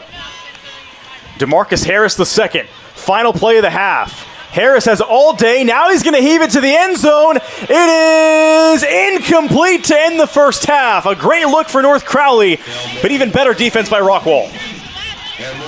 Bat that thing down. A lot of times defenders on a Hail Mary try to get an interception, but the safest play is just get that thing down to the turf. That takes us into the locker room. Your score at the halftime break. We got a close one here at the break, fellas. 14-10. North Crowley leads Rockwall. And we're back in about 28 minutes here on Dave Campbell's Texan Live, whether you're watching us on TexanLive.com or YouTube. Carter? Hey, don't go anywhere, folks. I think we're going to have a nail-biter coming down in the second half. And that we just might. 28 minutes from now, we'll be back here on Dave Campbell's Texan Live. Right now, just behind.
As we welcome you back here on Dave Campbell's TexanLive.com. Whether you're watching us on TexanLive.com or on YouTube for free tonight, we're giving you the game of the week, the DCTX Rising Game of the Week.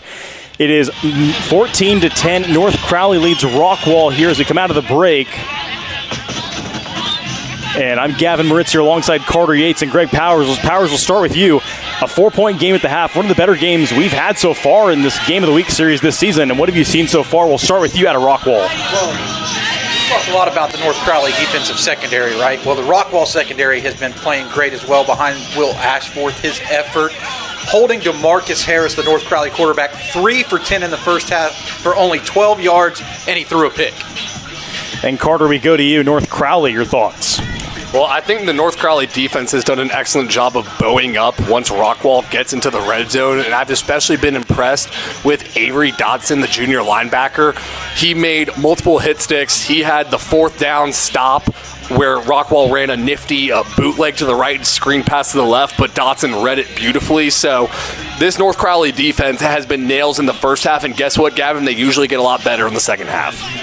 As we should be in store here for a great second half here from Crowley.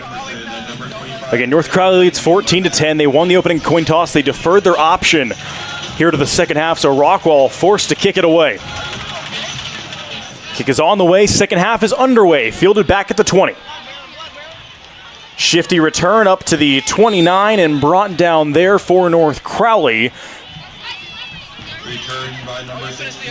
That is Price Demerson, who again, the junior wide receiver guy, has been active in the return game tonight. He's had a couple of good ones. And North Crowley will start from the 30-yard line. I think we've seen tonight that the North Crowley running game has been elite. I love the perimeter blocking from the tight end, Jeremy Cooper, and the wide receivers, but the passing game, as Powers mentioned, still looking to get going. We saw them starting to throw some screen passes just to get some easy completions, to get some confidence going. Let's see if they hit it again in this second half. Two backs lined up here to the left of DeMarcus Harris. First play of half number 2, it's a run. Trucking, look at the trucking ability from Keontae Ingram, who's still on his feet. Here goes Keontae Ingram out of bounds to the 42 of Rockwall. Woo, boy, that is a grown man out there running the football. Love how he gets north and south. He will not be denied. And go ahead and sign him up for another 100-yard game with that run right there. Had 81 coming into the second half. Ingram takes him down to the 41 of Rockwall. They feed it back on the ground here, do the Panthers. 11.5 to play here in this third quarter, and North Crowley 2 plays into the drive inside the Rockwall 40-yard line. And that pile is moving in North Crowley's favor. Now they're going up-tempo, really trying to lean on this Rockwall defense. Both backs here motion to the right of DeMarcus Harris. Harris, they stretch it to Jarrell Smith. Smith trying to reverse his field. He's going to lose 2 or 3 yards back to the 38-yard line. From the 35, it's a loss of 3. Now to bring up 3rd down and 8 here for North Crowley. And the safety, Jerry Castro, number 15, blew that play up, read it beautifully, cut inside the blockers, trying to get to the outside. I think he's the brother of Caden Castro, the running back, another standout for this Rockwall team. 3rd down and 8 from the 38. It's a run. It's Ingram, and Keontae Ingram this time on 3rd down is kept in check. Maybe gained a yard to bring up 4th down and a long 7. And that's Jackson Stoner, the UTEP tight end commit, but he is going to play primarily defensive end tonight for Rockwall. It was a big matchup with John Turntine, the Texas commit at left tackle, and Jackson Stoner gets the better of the North Crowley offensive line there. Coach Trey Brooks said he is an X factor on the defensive side. 4th down and 7 from just inside the 38-yard line of Rockwall. North Crowley going for it here, kind of in no man's land. DeMarcus Harris on 4th down, fires, it's broken up, it's incomplete, and it's a turnover on downs forced by the Rockwall defense. Credit to Zayden Edwards.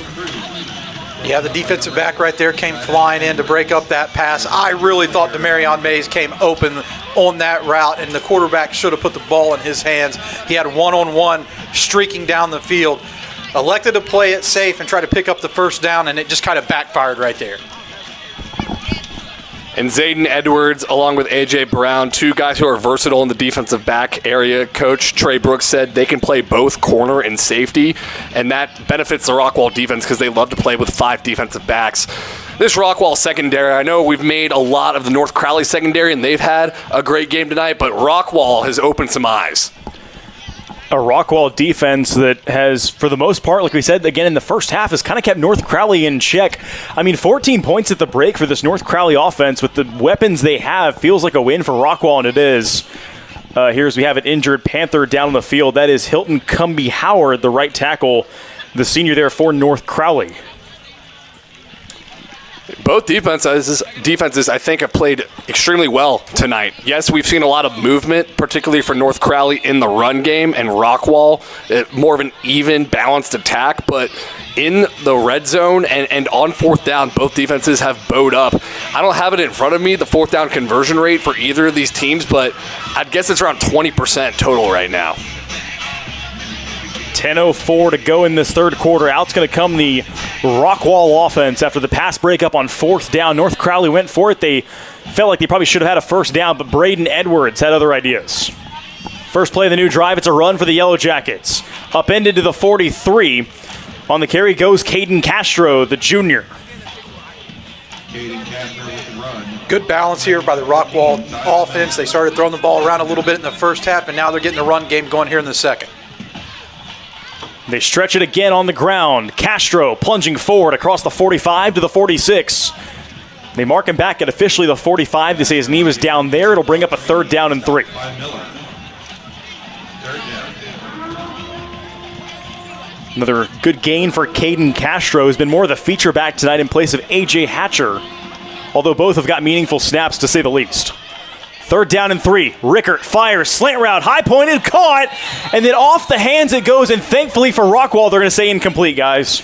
We've said his name a lot tonight. Just a freshman playing out there, Braden Muhammad, number 25. Solid in coverage, hanging right with his man, right in his hip pocket. And guys, the reason I said thankfully for Rockwall was incomplete because there was a little bit of movement as he tried to bring that one in. And North Crowley, as you see there on the replay, would have had a shot at that live ball had it not been incomplete. And now it's fourth down and 3. Offense seemingly staying out as they're going to back up now for Rickert. High snap to take a quick kick. It's a very short one. Takes a friendly North Crowley hop. It kind of hangs in the air and hops out at the 40.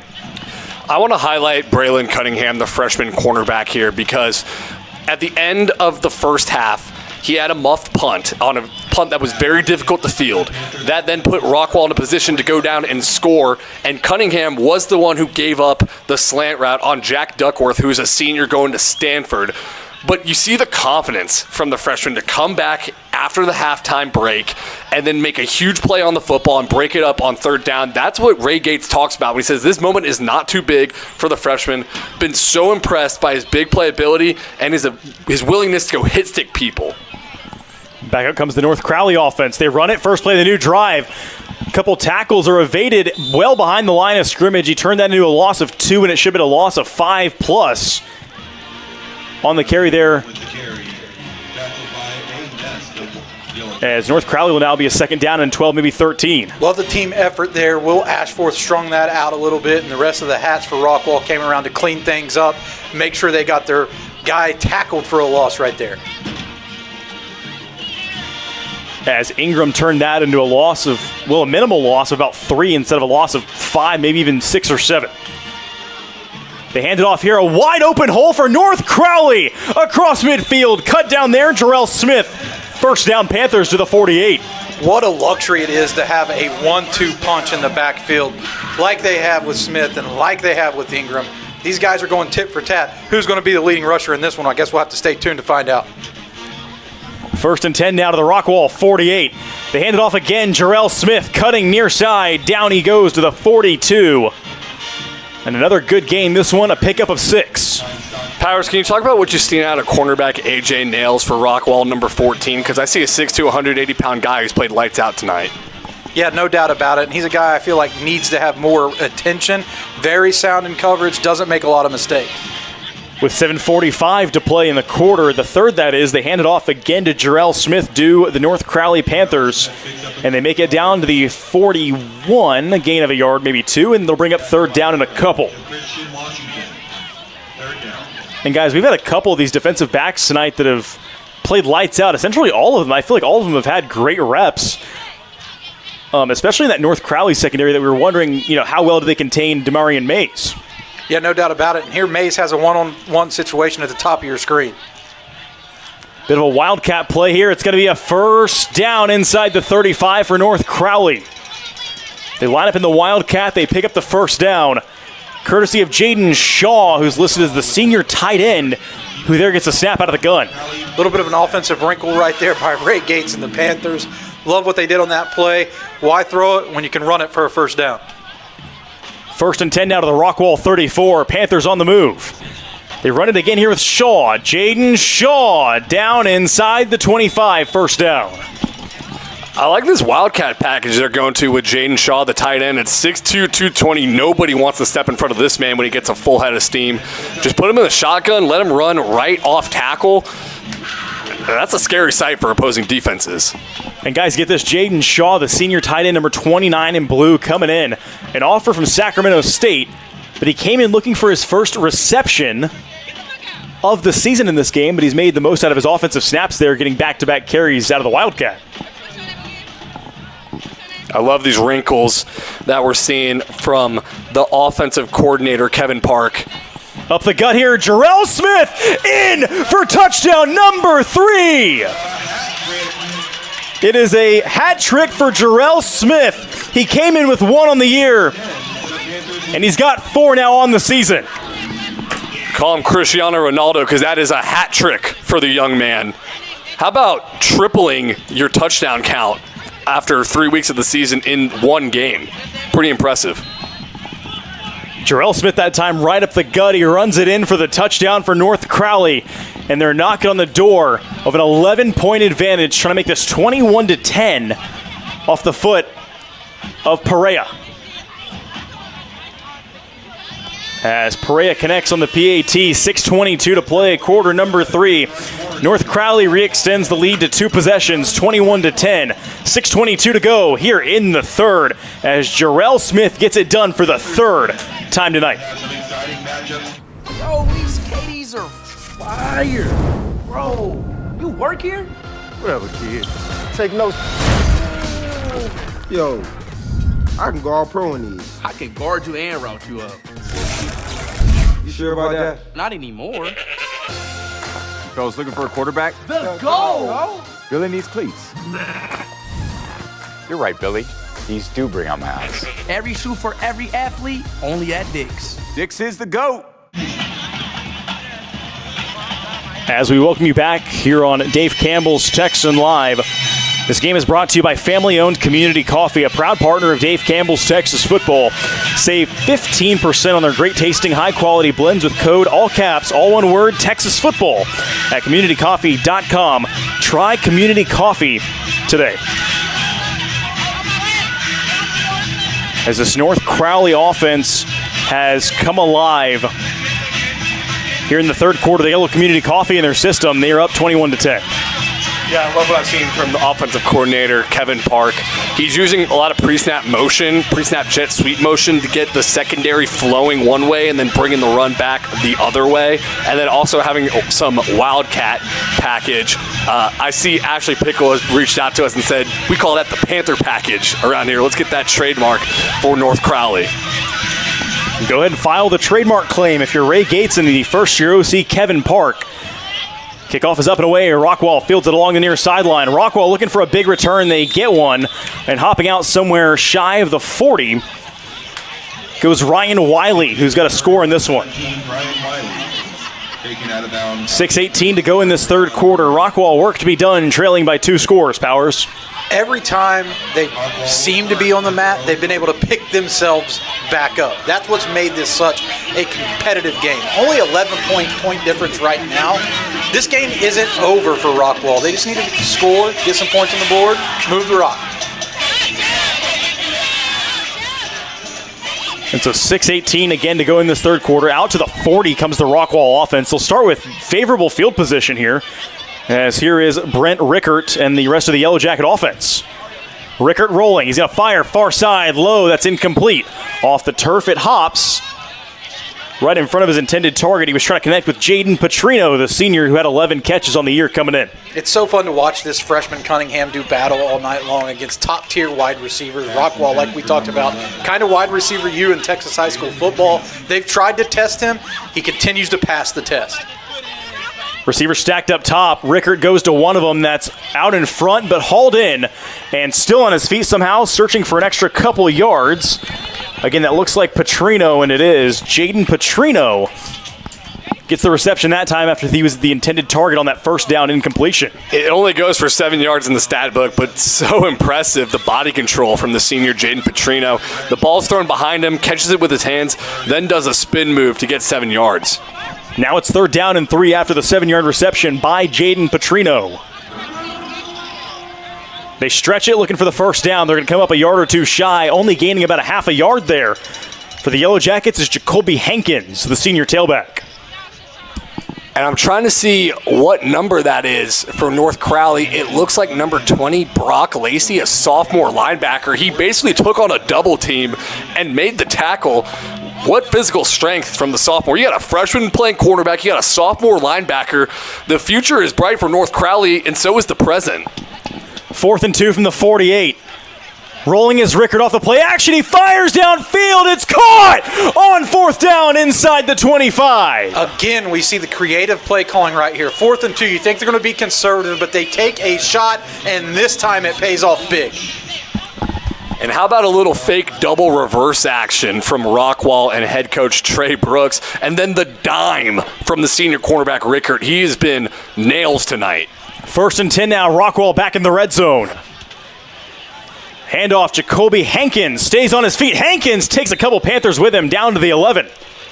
And a gain of 7. Rockwall with 4:40 to play in the third, starting to get back in business. There's a rhythm on offense now. There's a rhythm within this offense that I haven't seen in some of their prior games. They're starting to fire on all cylinders. And here, Amaj Mitchell down. And we've made a lot of Trey Brooks as an offensive mind because he was the offensive coordinator before he became head coach. But how about the current offensive coordinator, too, Cale Barnes? The 4th down play calls have been straight up drawn in the sand in a good way. I mean, the confidence he has in his guys pours over into the players onto the field. We saw on one 4th down, there's a halfback pass. On this 4th down, a fake double reverse into a deep flag route. I love the play calling from Rockwall, and you see the first 3 games of the year, they're adding a lot more motion and a lot more personnel packages to try to put so much on tape, and you think they must have shown everything before they play North Crowley, but no, they've still got more up their sleeve, and they're bringing it all out tonight playing against the defending state champions. I was going to say for Rockwall, you kind of feel like Carter, like you said, in those first 3 games, they had so many personnel packages we saw on tape that they probably threw out against, the Berkners, the Lake Travises, the Lewisvilles, and you're like, they're probably out of cards. They got a couple more under the table. It's a tremendous offensive program. Powers has mentioned how their wide receiver they also have great quarterbacks like the Locke brothers that come through here. I mean, this school knows how to score points, and you only score points by being creative with the play calling. And so far tonight, the Yellow Jackets offensive Rockwall, they have been creative to a T with Cale Barnes and Trey Brooks dialing it up for Brent Rickert and company. After the officials' timeout, 4.5 minutes here in the third. 2nd down and 3 from the 11. Rickert dumps it far side. That's caught. Trying to turn the corner, looking for the end zone. Diving forward. They'll mark him down shy of the end zone, but it's a 1st and goal coming up on the connection to A.J. Hatcher. Great play call right there. Comes up just a little bit short of the goal line, but he didn't reach the ball out there and turn it over. They're going to have a chance to score right here on this next play. And a little shaken up after the play here for North Crowley is going to be number 11, Avery Dotson. And while he's coming off the field, we'll take a time to shout out Rickert's stat line right now. 15 for 23, 178 yards, and a touchdown to 0 interceptions. As the 6 interceptions through 3 games was a concern for Rickert coming in. So far, he's been clean. Here on a 1st and goal from the 3 for Rockwall. Rickert zips it incomplete. Intended target, Jet Lamb. He tried to get that one out in a hurry, Carter. Rushes footwork a little bit because the pressure was in his face. I'm trying to see, Gavin, can we see if that was number 46, it looks like, for North Crowley? And that is Jordan Harrigan. who blitzed from his edge spot and blew up that play. It was there for the taking, but Rickert just had to get rid of it too early. And now with 4:19 to go in the third, brings up a second and goal from the 3. Rockwall goes Wildcat. And trucking forward, did he get in? Yes, he did. Touchdown, Rockwall. That's Caden Castro, and we're back to a one-score game. It's 21-16. And if you're a UTEP fan, you have to be fired up right now because on that play, they trotted out Jackson Stoner, their tight end commit. He's a 3-star. They ran right behind him, and it paid huge dividends. Caden Castro rushing touchdown number 4 on the season. And here, if you're Rockwall, they're going to go for 2, and I got to say, I love the call. Yeah, because if you get it, it'll cut the game to a 3-point deficit. It means a field goal would tie it up. Not much to lose here if you went for 2 and missed it. You kick the extra point, you miss the 2-point conversion, or you're down, 4 or 5 either way. Might as well go for 2, try to get within 3. They send a man in motion. Rickert has all day, no pressure, now he's pressured. Rickert fires, it is deflected, and through the hands, off the hands it goes of Petrino. No good. So now, even if North Crowley scored a touchdown, it'd be a 12-point game, and even if they went for 2, it'd be a 14-point game, so it'd be 2 possessions either way. I love the call. And I like the play design, too. I mean, no one was able to get open, essentially. He had to kind of force it to Petrino. But for Brent Rickert, he hasn't had exactly necessarily maybe all day to throw all night, but on that play, he had in the neighborhood of 5 or 6 seconds at the least powers. Great coverage, though, by the North Crowley secondary right there. No one was able to work themselves open, and you saw that. He had to try to force the ball into a tight window. Wasn't able to do so. And here we are with 4:12 to play in this third quarter. In a game that sees North Crowley's lead shrunk to 5. It's 21-16. This has been a very entertaining game. We've had trick plays. We've had ground and pound from North Crowley's offense. If they can continue to run the ball like this and be effective, they're not going to have to take too many shots through the air. What you're looking to see out of the Rockwall defense right now is them to make them throw the ball. And right now, they don't have to throw the ball just yet because Keontae Ingram, 16 attempts for 118 yards on 7.38 yards per carry. And then Jarrelli Smith, 12 carries, 101 yards for 3 touchdowns. It's a 2-headed monster back there for North Crowley. And Rockwall here set to kick it back to North Crowley. 4:12 to play in the third in what is once again a one-score game. Here in the opening night of Week 4 in the 2025 Texas high school football season. Rockwall waiting to kick this one away. Line up again with a dual set of kickers. That one sails back to the 21. North Crowley looking for a big return. They get one, still on his feet, and finally upended to the 42. It's a good tackle, but an even better return perhaps from Bryce Demerson. You've said Demerson's name a lot on this broadcast. Another one of these breakout stars for North Crowley. They're looking for explosive playmakers to fill in for guys like former 4-star Quentin Gibson, who's now up playing for Colorado as a true freshman.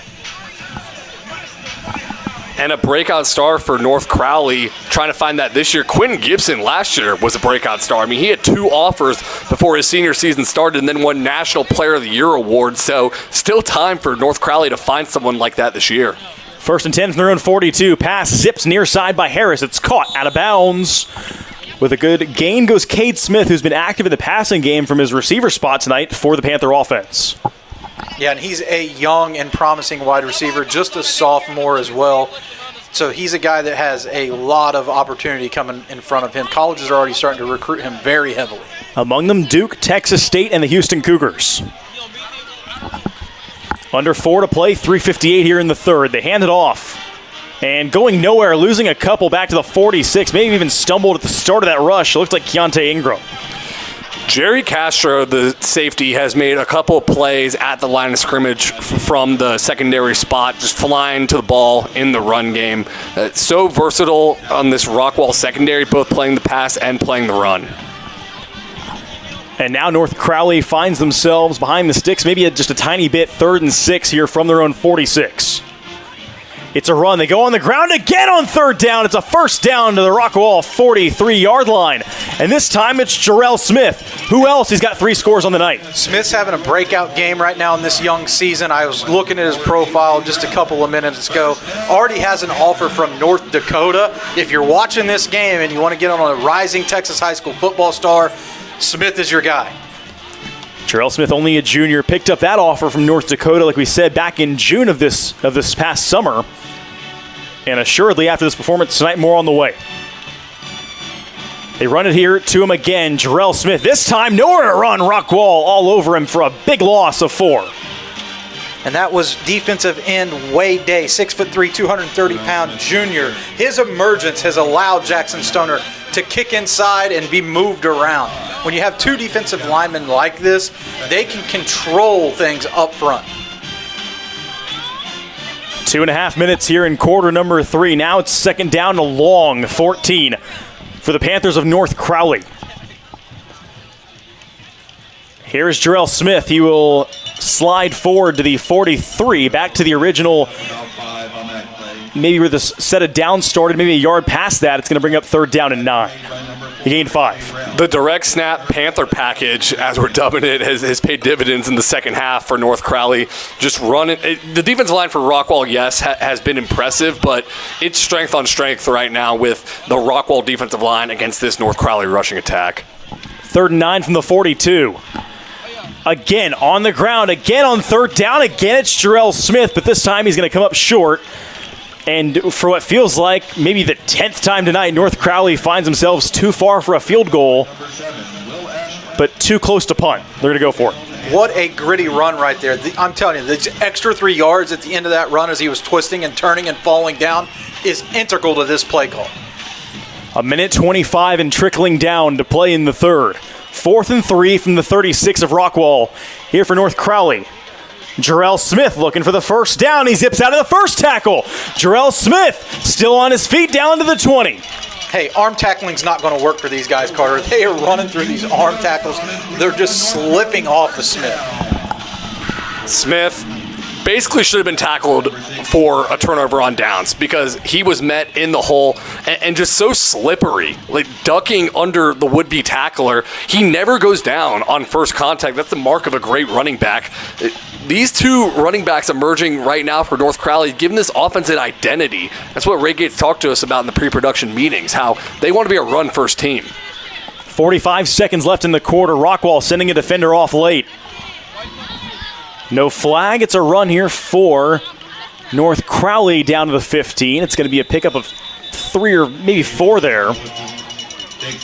And again, we see North Crowley go back time and time again on the ground, but instead of Smith or Ingram this time, they go with number 29. That's Jaden Shaw, the tight end, out of that. What do we call it? Panther package. Panther package. I love the wrinkle. We talk all the time, or we watch college ball all the time and talk about coordinators and coaches going into halftime and making adjustments. Both of these coaches went into halftime and came out with new wrinkles, and they have been largely effective. As you just see a beautiful aerial shot of CISD Stadium. This is my first time in the building, Gavin, and I am so impressed by how Crowley ISD has really ponied up to give their schools, Crowley and North Crowley, top-notch facilities. And it's coming at a time where North Crowley wins the state championship for the first time since 2003, I believe. Crowley has made the playoffs multiple years in a row. I mean, it is going up in this Fort Worth town. And running you through some stats here as we've taken a little bit of a break. A very even match, not only on the scoreboard as North Crowley leads Rockwall 21-16 heading into the 4th. 12 first downs for Rockwall to 13 for North Crowley. Total yards, 259 for Rockwall, 269 for North Crowley. So this game is very evenly matched. As that does take us to the start of quarter number 4. We've played 3 complete, 21-16. North Crowley leads Rockwall here in the DCTX Rising Game of the Week. And guys, we still got 12 minutes here left in regulation. I think this is the part where we say buckle up, right? Yeah, no doubt about it. This is where the winners come out in the 4th quarter. This is the quarter that you're looking to play for. There's a reason why all the guys love to hold up the 4, because this is the money quarter. And this is something to watch of who has the ice in their veins in the fourth quarter? Right now, I would go with North Crowley because they are 3-0 and entered each of those wins, entered halftime down in each of those wins, where right now Rockwall hasn't been able to finish games lately, starting 1-2. So I would say North Crowley has an advantage because they've been here before, but don't count out Rockwall because this looks like a different team than the one I saw against Lake Travis 2 weeks ago. Start of the fourth, 12 minutes left to play here in regulation. 2nd and 6 from the 16 for North Crowley coming out of the quarter break. They run it, Jarrell Smith. And Smith 3 yards shy, the line to gain, mark him to the 13. To me, Carter, there's a difference in running the ball and running the ball this effectively because the defense knows the run's coming and they're still able to run anyway. That has to sap some of the heart from them. It is demoralizing as a defense where it feels like you know exactly what's coming. It feels like you're playing it right. You're in the spot to make a tackle, like on that 4th down, and Jarrell Smith just makes a move to juke you out of your shorts. In the gun on 3rd and 3 from the 13 stands DeMarcus Harris. Handoff, Jarrell Smith in for touchdown number 4. Jarrell Smith, 4th time tonight. Secret's out. Secret's out. They were able to keep him under wraps until the 4th game of the season. Jarrell Smith has arrived, and if you're listening to this, get him on your radar right now. This is a guy we're going to be talking a lot about on the march to the state championship games in AT&T Stadium. Beautiful cut from Jarrell Smith, and he cuts in for his 4th of the night. A dominant display from Jarrell Smith, one of the most impressive performances I've seen so far in this young season. And we talked about for North Crowley, looking for a breakout star to step in for last year's breakout star, Quentin Gibson. That was a wide receiver. Could it be a running back this year? It very well could be Jarrell Smith. 11-14 left to play, 28-16. North Crowley leads Rockwall when we come back here in quarter number 4. Introducing Elite Source Evaluators, your source for evaluating top athletes. We identify, rank, and project top high school players and provide insight and exposure that helps players stand out in the recruiting process. Get ready for the 2026 ESC Gridiron Showcase. This invite-only event brings together the top high school football talent from across Texas, giving them an opportunity to go head-to-head with the best, showcase their skills, and get recognized by colleges around the country. The road to the next level starts here. I still remember Mom leaving work early to bring me to all my football games. Long before the Friday night lights, the road to the end zone starts right here. And behind every touchdown is a mom, making sure her players get there on time. At Garage Door Doctor, we've had mom's backs for over 38 years. From simple repairs to upgrades, Garage Door Doctor keeps moms and players in the game. When it comes to garage doors, no one knows more than the doctor. Garage Door and Doctor. There you go. Where's your ride? The guy behind you's got his ride going. 11-14 remaining here at Crowley ISD Stadium. 28-16. North Crowley leads Rockwall. Panthers will kick it back to the Rockwall Yellow Jackets. A little swag surfing here with 11-14 left. Kick is up and away. After a 4th rushing touchdown of the night for Jarrell Smith, he extends North Crowley's lead back out to 12. And if you're Carter, if you're Rockwall, 11:09 left. No rush to score, but you got to feel a little sense of urgency here if you're Rockwall. You got to get back into the end zone. Well, no rush to score, but you got to score, I think, especially with how North Crowley's running the football. But I've been so impressed tonight with this Rockwall offense. Just the balance you see with A.J. Hatcher and Caden Castro at running back, and Brent Rickard has had a tremendous game playing efficient football. So I'm excited to see this drive. This drive does start from the 35, 1st and 10. Handoff, first play of the new drive. It's a good run for Rockwall. Close to the line to gain, signaling for a 1st down, saying he has it as Hatcher, and they mark him about a yard short. Injured Panther down on the field for North Crowley in the defensive front. With 10:59 left, they will tend to the injured Panther. And guys, one thing I want to note here, I mean, if you're Rockwall, right, you start 1-2. It's non-district play, so these games, in terms of a playoff spot, they necessarily don't matter a ton. But you want to get better going into your first district game next week at Royce City in week 5, and there's probably no better team to do it against here in week 4. Yeah, exactly right, Gavin. And they've shown tremendous strides throughout this season. I mean, I saw Rockwall 2 weeks ago against Lake Travis, and that was a really close game, but they're playing a lot cleaner football against North Crowley, and that's why you schedule state contenders like Lake Travis. Like Louisville could be a dark horse, a playoff run contender, and then North Crowley last year as the reigning state champion. So even, let's say they went 1-3, even if this game didn't turn out in their favor, which it's still anybody's ball game, I feel confident about this Rockwall team going into district play. Of course, Rockwall next week at Royce City in week 5, while North Crowley on the road at Mansfield Legacy. North Crowley's bye week 6. Rockwell's bye week 7 after a date at home with the Longview Lobos in week 6 for the Yellow Jackets. So both of these teams, Powers, no shortage of a tough schedule, I guess we could say. They got to go through some dudes. Yeah, these are two of the most battle-tested teams year over year in the DFW. Always seem to be contenders, always playing in tough games. And they're a threat to beat anybody at any time, both of these squads. Injured Panther here has walked off the field to the near side. 10:59 left. And Rockwall facing a 2nd and 1 from their own 44. Down by 12.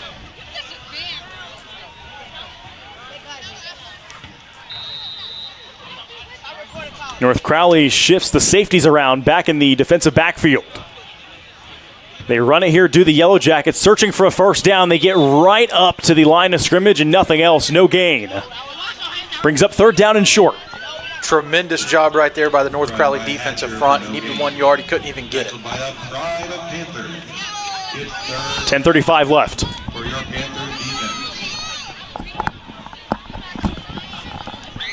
Rockwall, 3rd down and 1 from their own 44. Motion across the formation.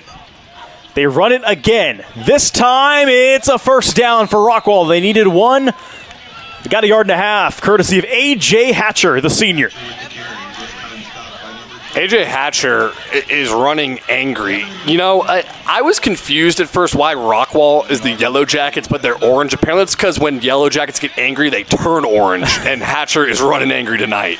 Rickert near side, incomplete. As Rickert let that one go in the direction of Ryan Wiley, the sophomore. They've connected on a touchdown already tonight. That one falls incomplete. They take a shot on first down. It brings up 2nd. And Carter, I actually did not know that. Thank you. Good insight there. Learn something new every day, Gavin. That's what we're here for. 2nd and 10 from the 46. 2 receivers stacked at the bottom of your screen for the Yellow Jackets. Handoff on 2nd and 10, going nowhere. I say that as they're still pushing. They haven't blown this play dead. And it turns into a gain of 1 yard, maybe 2. Every yard that they have to pick up in the run game against North Crowley has been well earned. They still haven't rushed for over 100 yards in this game, and that's a testament to not only the job that they've been doing up front for North Crowley, but the linebackers are secure, sound tackling machines. 3rd and 8 from the 48-yard line, 2 yards shy midfield. Here is Rockwall. Rickert zips it. Caught, not much to gain there, maybe 2 yards for Jet Lamb. They tried to hit Castro on the halfback wheel route, but Amaj Mitchell read it beautifully, the senior linebacker, which really forced Rickert to check it down with minimal gain here. Now it's 4th and about 7. I think you have to go for it here because North Crowley has a chance to just ice this game away if you give them the ball back. 4th and 7 from midfield. Go time for Rockwall. Rickert, middle, it's caught! They needed it and they get it to Ryan Wiley. I'm willing to bet that that's Rickert's best throw of the year, and Wiley is also having his coming out party. We talked a lot about Smith, but as Rockwall has continued to develop playmakers within this offense, it's Wiley who's beginning to step up down after down. Rockwall on the move. They refuse to go away. Rickert near side looking for Wiley. It falls incomplete inside the 5. Tight coverage from Jerry Outhouse. More like, Jerry, get that out of my house. You're not going to test this guy. Jerry Outhouse, number 4 on the punt. And with that being said, I'd like to take the time to make a quick announcement. Jerry Outhouse is the newest DCTX 4-star in the class of 2027.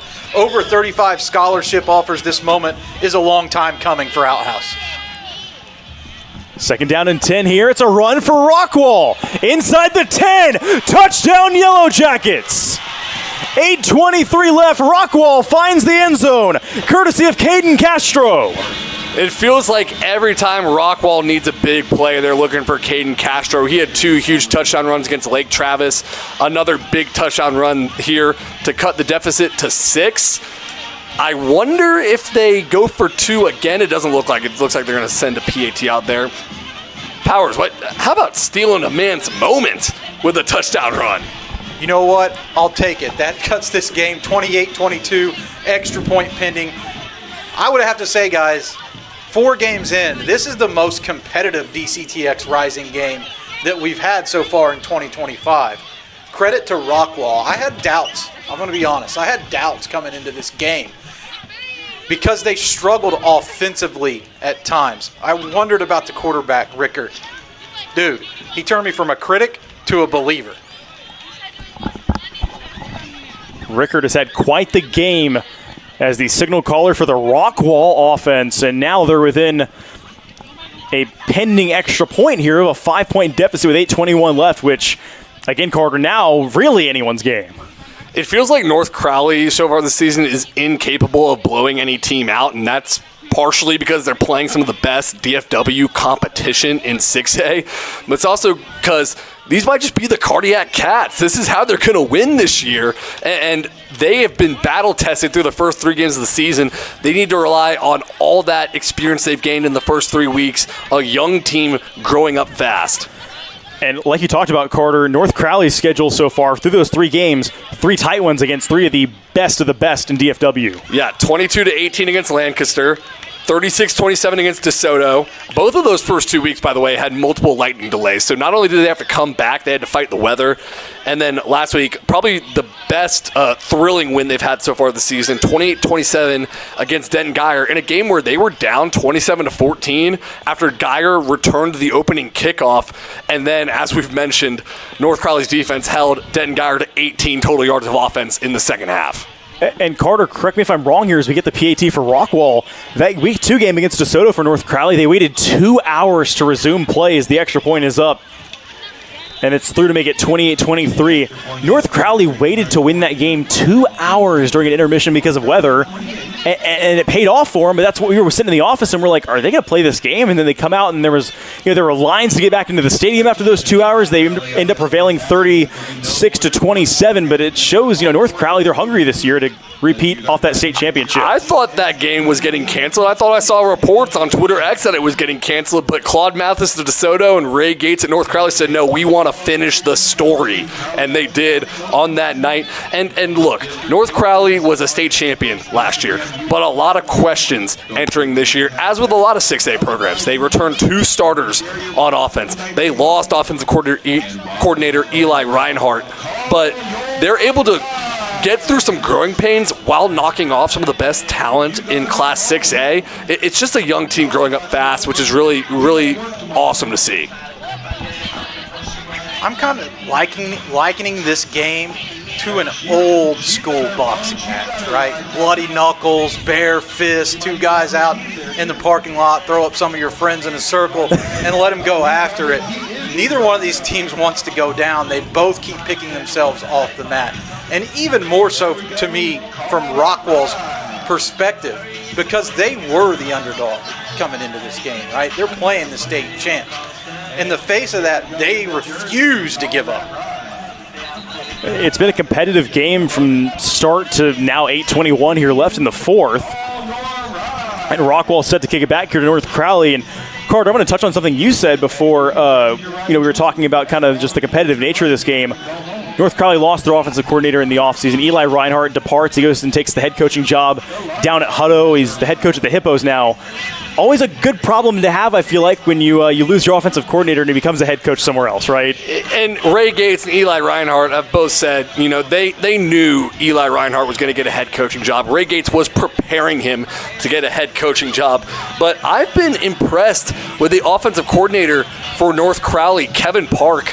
Just the Panther package he's throwing in, the way he's utilizing the 2 running backs. As we got an onside kick, what hands from number 35 on the hands team, TJ Boyd. We were wondering all night because Rockwall had 2 kickers and they kept kicking it deep or kicking a mid kick, but they were waiting to pull out an onside kick at the most crucial point of the game. But man, Boyd just snagged that with his hands. Great discipline there. And I'm not going to lie to you guys, Powers, I don't know if you saw this the same way I did. I feel like if he doesn't get that one, I feel like Rockwall probably recovers that because they had guys right behind him kind of arching in that direction, waiting to get that off his hands. It caught me a little bit by surprise because it was an unexpected onside kick. You just scored a touchdown. You have a lot of momentum. North Crowley's been pretty one-dimensional so far, so it was a bit of a risk. It didn't pay off. We'll see how it shakes out now. First play of the new drive is going nowhere. They're going to lose 2 back to the 48 or right across it. And it brings up second down, and they call it a long 11. We have a 5-point game with 8 minutes to play. And North Crowley is content to get their play call in at a leisurely pace, run this clock down to inside 7.5 minutes. They're probably going to be running the football here most of the time. Run it they do. Jarrell Smith falls forward back to the line of scrimmage and nothing else. Okay, now this is interesting because it's 3rd and 11. You relied on your 2 running backs all night. It looks like they're going to bring in the Panther package with Jalen Shaw, number 29, the tight end. Jaden Shaw, excuse me. So here's the strategy, I think, is to get a gain of about 6-7 yards. If you get a first down, that's great, but at the very least you make it 4th and manageable because this is 4-down territory here. And Rockwall, guys, they haven't had much of an answer for Jaden Shaw out of the Panther package. See if Rockwall has one here. It is a straight run with Jaden Shaw. This time Rockwall has an answer. No gain, 4th and 11 incoming. It was exactly what the defense was looking for on this drive. We knew that North Crowley was going to run the football. They stepped up to the challenge, forcing a punt right here. Chance to get the ball back, down 5, 6:44 and counting. So Rockwall's going to get the ball back here, Carter. I believe this is the first punt we've seen from North Crowley all night, so let's make sure this is a clean operation for the Panthers. And then also, got to make sure the coverage is tight and locked down here because the last thing you want to do is give Rockwall the ball back around midfield. They have the wide receiver Lorenzo Cruz lined up to boot it away. Cruz's punt will take a hop from the 32-yard line back down near the 28 where it's down by a Panther. 6:09 left. Rockwall takes over trailing 23-28. A lot of time left in this one, but it's a 5-point game. And we've seen Rockwall's offense be stellar all night when they're down 2 possessions. They're keeping them within striking distance. Well, now you're within striking distance. Now is the chance to go take your first lead since the game was 3-0, I believe. So, huge drive for the North Crowley defense. And on the flip side, here comes the Rockwall offense, Powers. Yeah, and they've kicked it into another gear. They're more diverse on offense. They can run, they can throw. That's changed everything.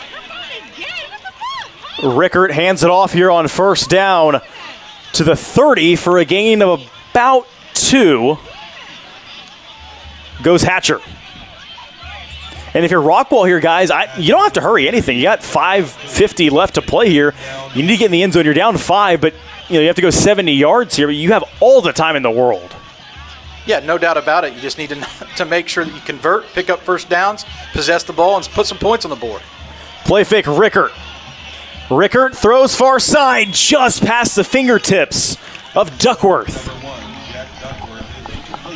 Powers, I know you're a huge fan of this freshman cornerback for North Crowley, Braylon Cunningham. He is going up against a senior Stanford commit. and has answered the bell almost every single time. I can't stress how much Ray Gates complimented this young freshman, saying he's one of the best young prospects he's ever coached. Cunningham, one of 3 freshmen on the roster for North Crowley. Rickert on 3rd down and 8. Rickert's got the first down across the 40, but there's a flag down back at the 29. And this could be a crippling penalty right here.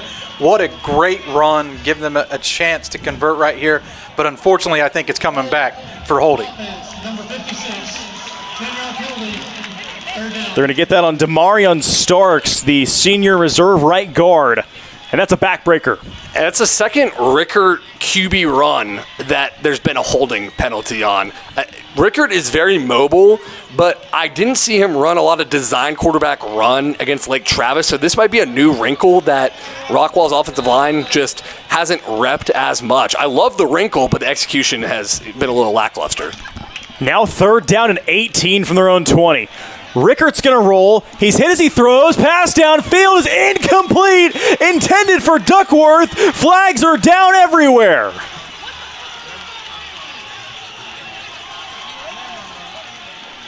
And Braylon Cunningham is stunned. Pass intended for Duckworth. Defended by Cunningham. Here's a flag on the play. There's some hand fighting going on down the field there. I was interested to see who that call was going to be on. And it's on the North Crowley defense here as a DPI has been called, giving Rockwall exactly what it needed here in the 4th quarter, a fresh set of downs. 5:13 left. That is a massive break for Rockwall.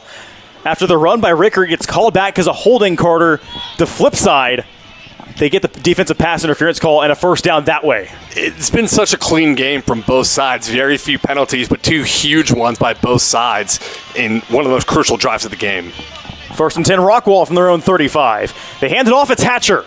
Here's A.J. Hatcher, and he's up to the 44 with a gain of 9 as we're down inside now with 5 minutes left. This game's getting very interesting down the stretch. Great burst of speed right there by the running back, and Texas Tech commit Aaron Bradshaw tackles him short of the sticks, but short 2nd down here. 2nd down and about a yard, maybe less than that, with 4:45 remaining. And both teams, all 3 timeouts left in their back pocket. 2nd down and a yard. Rickert fires, it's high, and it's nearly picked off. A dangerous throw, and the freshman Cunningham nearly makes him pay. Did you see the elevation from the freshman? He looked like he was about 7 feet tall out there from the way he jumped. You know, we're not handing out any stars in the class of 2029 yet, right? But Braylon Cunningham's going to be in the DCTF Rising magazine as one of the top 25 freshmen in the state. Here, 3rd down in the yard. They run it. 1st down, Rockwall. So they're down to 4.5 minutes. They cross the 45, and they pick up a fresh set of downs, more importantly, with Caden Castro. Now down under 4.5 minutes remaining. Rockwall, I'm loving this drive right here. Not going too quick. You got all the time in the world. Just run your base offense and see how far you can take it. 1st and 10 from the 47, slant route, caught. Duckworth to midfield. Good execution right there. That's the Michael Irvin play, right? Like you're trying to get the ball to your best receiver, let him make a play. Cunningham was right in his hip pocket, brought him down right after he made the catch. Good execution by Rockwall, even better execution by the North Crowley defense. 3:50 and ticking down left to play. 2nd down and 7 from midfield for Rockwall. They trail by 5. Play fake Rickert. Rickert, middle, incomplete. No flags. That's the new 4-star, Jerry Outhouse. Powers, I like your eye. You have named either 3-star or 4-star in every Rising game we've covered, and I've loved all the picks. Jerry Outhouse, the latest one, he's had a whale of a game. With his size, 6'1", 185 pounds, he's a great cover guy on the island, right? He can match up with a big receiver. I think he's versatile enough to also play some safety, so versatility is another one of his strengths. 3:38 left, 3rd down and 7 from the 50. They run it. They look for the first down. They've got it. First down, Rockwall, and plenty more to the 32. This time, on the first down, carry it Jacoby Hankins. Rockwall has been so elite at the clutch money downs in the second half. 4th down conversions with nice throws by Rickert, and then on this drive, forcing a PI on 3rd down and then getting a run on 3rd down too. Pump fake. Rickert going down to the 10. It's caught inside the 10. Guess who? It's the sophomore. It's Ryan Wiley. What a game by this sophomore talent for Rockwall. It's easy to see now why schools like San Diego State and UTSA have extended him early offers. And Rockwall, we've talked about it, wide receiver U, Jackson Smith and Jigba, Noble Johnson. Is Ryan Wiley next up? After tonight, I think so. 3:14 remaining. 1st and goal, Rockwall from the 6.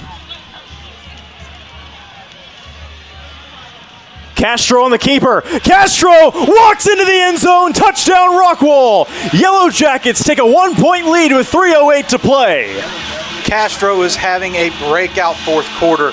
Just keeps after it, and things are starting to open wide for him in the run game.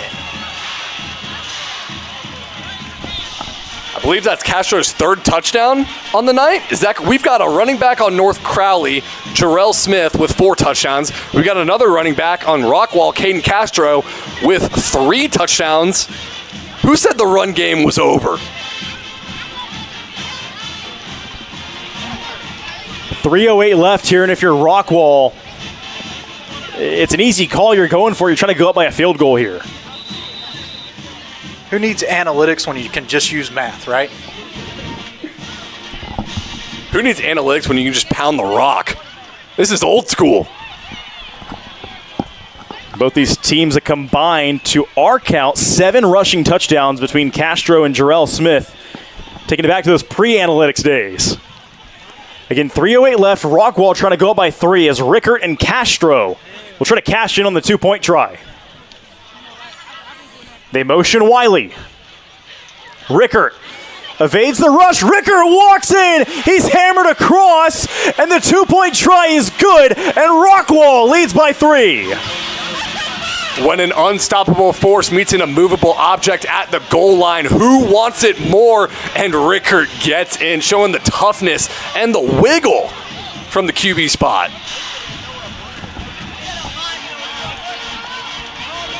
Gritty run. I know he's feeling that one. The defensive back came down and absolutely blew him up at the goal line, but he was already across the goal line at that point.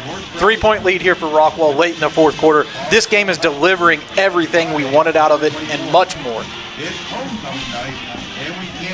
Rockwall has taken their first lead since it was 3-0 a couple minutes into this ball game maybe, and now they lead 31-28 with 3:08 left. Okay, well, in the first 3 games, it was North Crowley having to storm and come back, and it's been a bit of a reverse here where they were leading most all the game.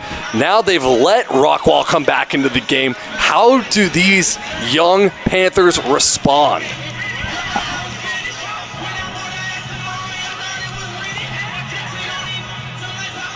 .308 to play. It's a 3-point game. And if you're North Crowley, guys, we'll talk strategy. I don't know what there is to say. They have plenty of time. They got 3 timeouts. They got over 3 minutes. A field goal ties it. You know, Ray Gates and Brian Park, or Kevin Park that is, are not thinking about a field goal here. Well, one of the luxuries that North Crowley has going forward at this point is they have all 3 timeouts. There's 3 minutes and 8 seconds left. They've had a hard time throwing the football. 4 for 12, 17 yards in this game right now for North Crowley. If they're wanting to ride the rushing attack down to kick a field goal, those 3 timeouts are key. Rockwall to kick it away with 3:08 left. They kick it deep. They line up 2 kickers again. North Crowley fields it back inside the 25.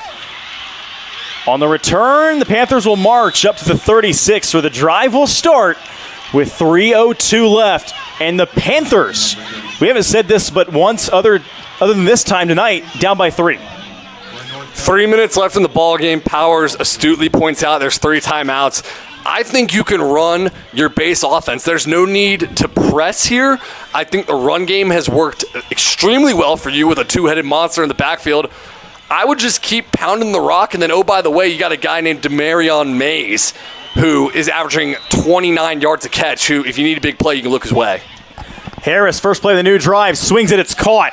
It's a first down across midfield to the 48. Goes Cade Smith, who's had a big night. This is exactly the play that you're looking for. You can get into your tempo right now. You can press the action. We'll see what North Crowley draws up right here as we get an official's timeout as a Rockwall player needs some attention on the sidelines. And we'll stop the clock with 2:55 left. Guys in North Crowley already on the move to the 49 of Rockwall.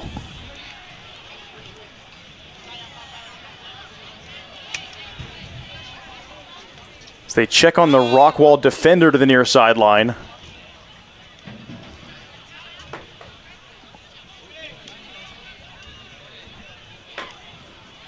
One of the Yellow Jackets who was in pursuit there of Cade Smith, who the sophomore, the young slot receiver, Cade Smith, who's got 9 or 10 offers, among them, like we said, Duke, Texas State, and Houston.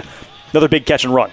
Yeah, no doubt about it. And you can see what makes colleges so excited about him, and that's the explosiveness that he has in space. They also have another young wide receiver named Hayden Green on this team that's already got 5 or 6 offers. So this is a very deep and talented and yet young North Crowley offense that's hitting the reset button a little bit following last year's state championship win. Hayden Green, one of those guys that's got 8+ D1 offers, among them TCU, Syracuse, and Virginia Tech.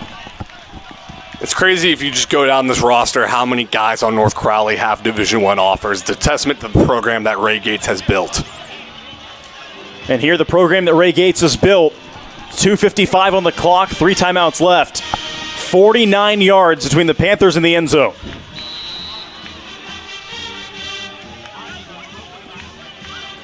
It's a handoff here going to Ingram.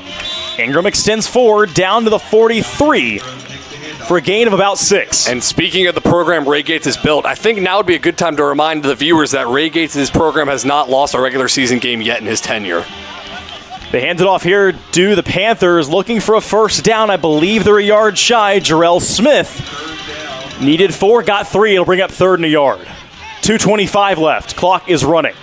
We've shouted out the running backs here at North Crowley time and time again, but credit to the offensive front. Those are the guys that are doing the nasty work in the trenches to open up these holes. Let them have some success. Are they great running backs? Yes, but they're great blockers as well. 3rd and a yard. Ingram should have the first down, and he does, to the 37. As that'll take us to the 2-minute warning. North Crowley converts on a 3rd and 1. They need 1, they get 3. As that does take us down to the 2-minute warning. 2 minutes left in regulation, 3-point game. And Carter, the Panthers are in business with a 1st and 10 to the Yellow Jacket 37. This is where the 2-minute timeout comes in handy, and it's such a big addition in the rule book for Texas high school football because North Crowley still has 3 timeouts. They basically got a 4th one there with a 2-minute timeout. Tarleton State University's growing campus on Chisholm Trail Parkway, and I am so thrilled we are filling. And again, what a game we've got here in the DCTX Rising Game of the Week. We thought this one was going to be good. It's been great. Yeah, no doubt about it. And the stars have come out to play as well, and that's really what I love about this game. The recruiting fan in me can't help but get excited when you see some of the guys who are young and up and coming show their skills and show that the offers that they've picked up, they're well-deserved. Another aerial shot here of the night sky in the lit-up stadium here in the 817 in Crowley. 2 minutes left, 1st and 10 North Crowley from the 37 of Rockwall. They trail by 3. DeMarcus Harris hands it off. Here's Jarrell Smith. He's got 4 on the night. He's got 5 on the night. Touchdown North Crowley. Not 1, not 2, not 3, not 4, but 5. And North Crowley needed all of it from Jarrell Smith. And how about the lead block from Keontae Ingram? I love the unselfishness of this North Crowley team and how they block for each other on the perimeter because Ingram's block is what sprung them. I love the call out there too, Carter, because 2 of the best runs on the night, the lanes were cleared by Keontae Ingram. Guess what? Right after that, he got fed the rock and scored, or picked up a big first down as well. Tremendous job by Ingram, the entire North Crowley offense, clearing the lanes for over 300 yards rushing tonight. A minute 51 to play. North Crowley. They waste about maybe 2 minutes on that drive, Carter, and they punch it in. Jarrell Smith, he's got how many? 5 touchdowns. Some people don't get 5 touchdowns in their whole career. He's got it in one night. Unbelievable performance. He came in with 1. He will leave with at least 6 on the season. One of the things that I found interesting now, looking at the box scores only of these North Crowley games in the early season, every week it's somebody different that's stepping up and rising to the challenge. Last week, Demarion Mays. This week it's Smith. Hey, they've got plenty of playmakers and they're figuring their offense out, but they have the stars to make it work. They're just going to get better week over week, and that's my opinion. North Crowley here, the all-important PAT to try to make this a 4-point game and force Rockwall to go for the touchdown. A minute 51 left. The extra point is up, and it is through. 35-31, North Crowley. With a minute 51 left, it's a 4-point game. Rockwall to get the ball back. We said earlier to buckle up. This is the part where you really fasten the seatbelts, guys. It's turning into an instant classic, and the calm I see on the North Crowley sideline, it is surreal because of how many different faces there are from the state championship team, but Ray Gates has built a program here where he told me before when he goes out there, it's not just the 2025 North Crowley Panthers facing off. It's all the guys that came before them too. So they build off of the success even if those guys have now gone on to major Division I college football. A North Crowley program that you feel like has been a long time coming to see this kind of success. And Rockwall, Carter, to me, Rockwall has played with a lot of poise tonight as well. I don't see anybody over there on the other sideline panicking in this moment. Whenever their backs were against the wall, they answered the call in the fourth quarter. That shows the true character of Brooks' squad out here.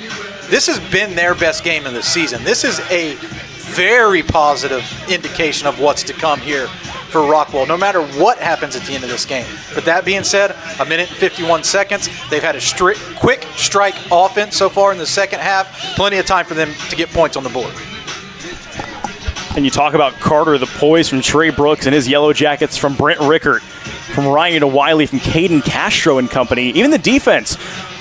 Carter, they came into this place, this house, that has been built collectively here by North Crowley and Crowley, of course. But Ray Gates has not lost a regular season game. And when? Ever at North Crowley. On the return for Rockwall, up to the 30 they go. They will have a minute 45 to work with. 3 timeouts, but they need the end zone. As on the return was Ryan Wiley, whose helmet came off.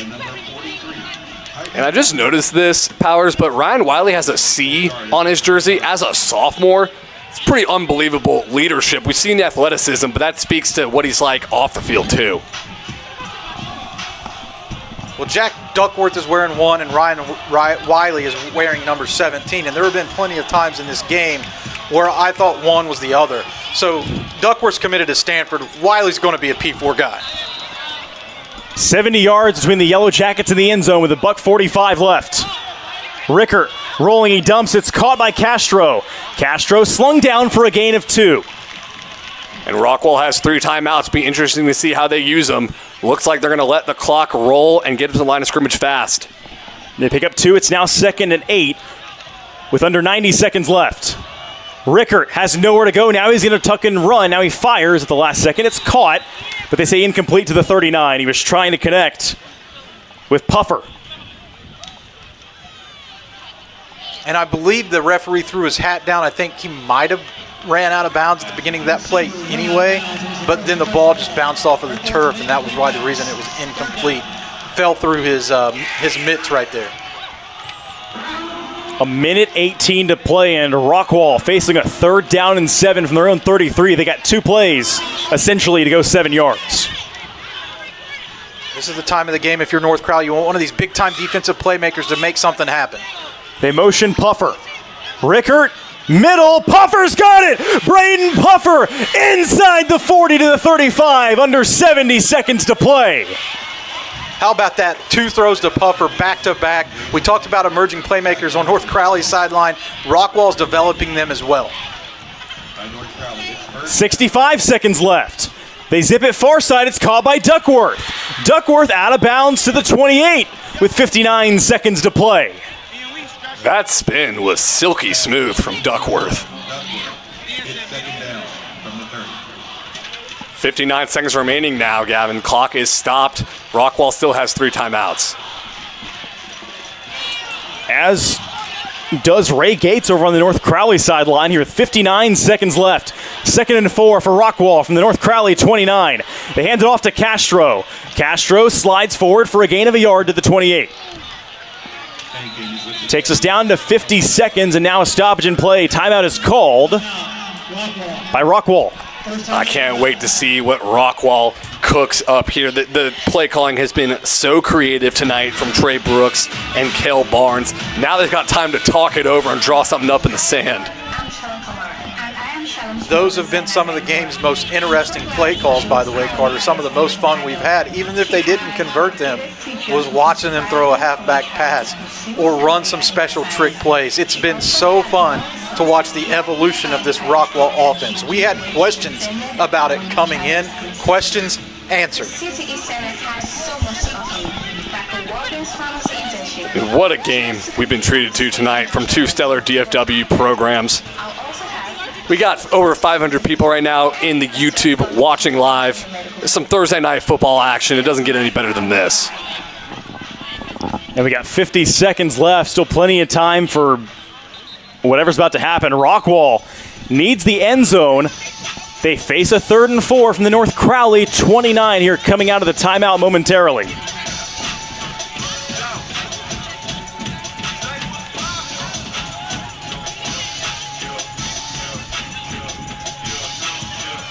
So it's 3rd down and 4. You got 2 plays here to get it. It's manageable, but Rockwall, as of late, has been connecting very well through the air. 50 seconds to play. 3rd and 4 from the 29. Rickert's going to keep it. Rickert, flag is down on another run by Brent Rickert, who is close to the 1st down. Rickert with the carry. There is a flag on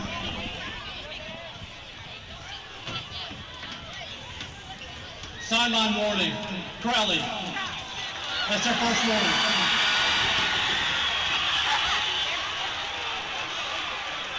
Interesting to see what that call was going to be. This is the 3rd time that Rickard pulled it down for a QB run. The first 2 times it was holding. The defensive lineman on the interior right there got a great get off, putting his offensive lineman at a disadvantage. Rickard popped to the outside of him. I thought for a second it could be a hold, but it was a sideline warning on North Crowley. It's going to be a 4th and 1 for Rockwall. Game on the line from the 26 after this Rockwall timeout with 43 seconds left.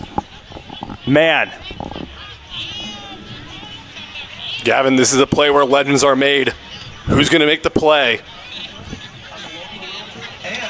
4th and 1. It's basically 4th and inches out there. I almost thought Rickert had the 1st down. He got stopped about 3 yards short, showed tremendous strength to kind of back up and scoot his way back, backpedaling almost with the guy hanging on his shoulder pads to get near the 1st down marker.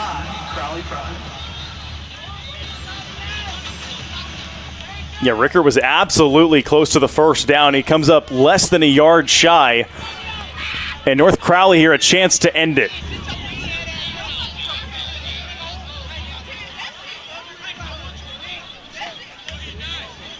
.43 seconds to play. North Crowley a chance to start, if you're the Panthers, 4-0. If you can hold Rockwall here to less than about 2 feet. If you're Rockwall, you're trying to keep the game alive. First, a timeout is called.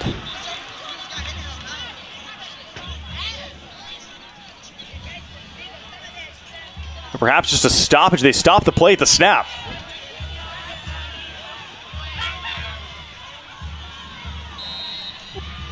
Let's try this one again. 41 seconds left. Fourth down and less than a yard for Rockwall from the 26. The Wildcat, it's Castro. Castro, first down Rockwall, down near the 20-yard line with 35 seconds to play. You know, I worried with the stoppage of play that Rockwall had showed their hand there and that North Crowley's defense knew what was going to happen, and maybe they did, but they still couldn't stop it. Down to 30 seconds, clock is running. Rockwall needs the end zone. Rickert zips it, caught! Touchdown Rockwall with 23 seconds to play. It's Ryan Wiley for the lead. There goes that man, Ryan Wiley, delivering in the crunch. Just a sophomore wearing the C on his jersey. Have yourself a game, young man, in crunch time. This Rockwall program has seen Jackson Smith and Jigba, it's seen Noble Johnson, and now it has seen Ryan Wiley. A star is born here tonight in CISD Stadium. Ryan Wiley hauls it in, walks into the end zone courtesy of Brent Rickert on the dime. Now the snap is bad, ball's on the ground. And thankfully for Rockwall, North Crowley couldn't advance it past the 19-yard line. It remains a 2-point game. And that is a monumental missed extra point attempt because now it's 37-35 and North Crowley could get a field goal to win.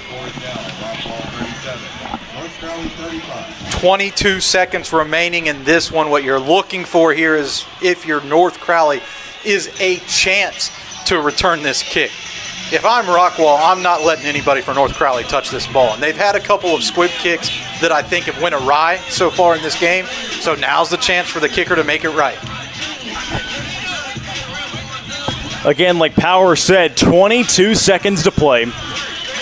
Rockwall, a lone timeout left for Trey Brooks. Meanwhile, Ray Gates, they're down by 2. They have all 3 left and 22 seconds to work with, and a dangerous return game paired with a lethal offense, Carter. But in the night where the passing game hasn't been consistent, I believe North Crowley doesn't have over 50 passing yards about right now. So looking for Demarion Mays to make a big play here because they haven't been able to connect with him just yet, but he has the skill set to go the distance and take it to the house anytime he touches the ball. Yeah, looking at it right now, there's 33 yards passing tonight for North Crowley. They've been able to run the football up and down the field, but with 22 seconds left, you kind of got to air it out.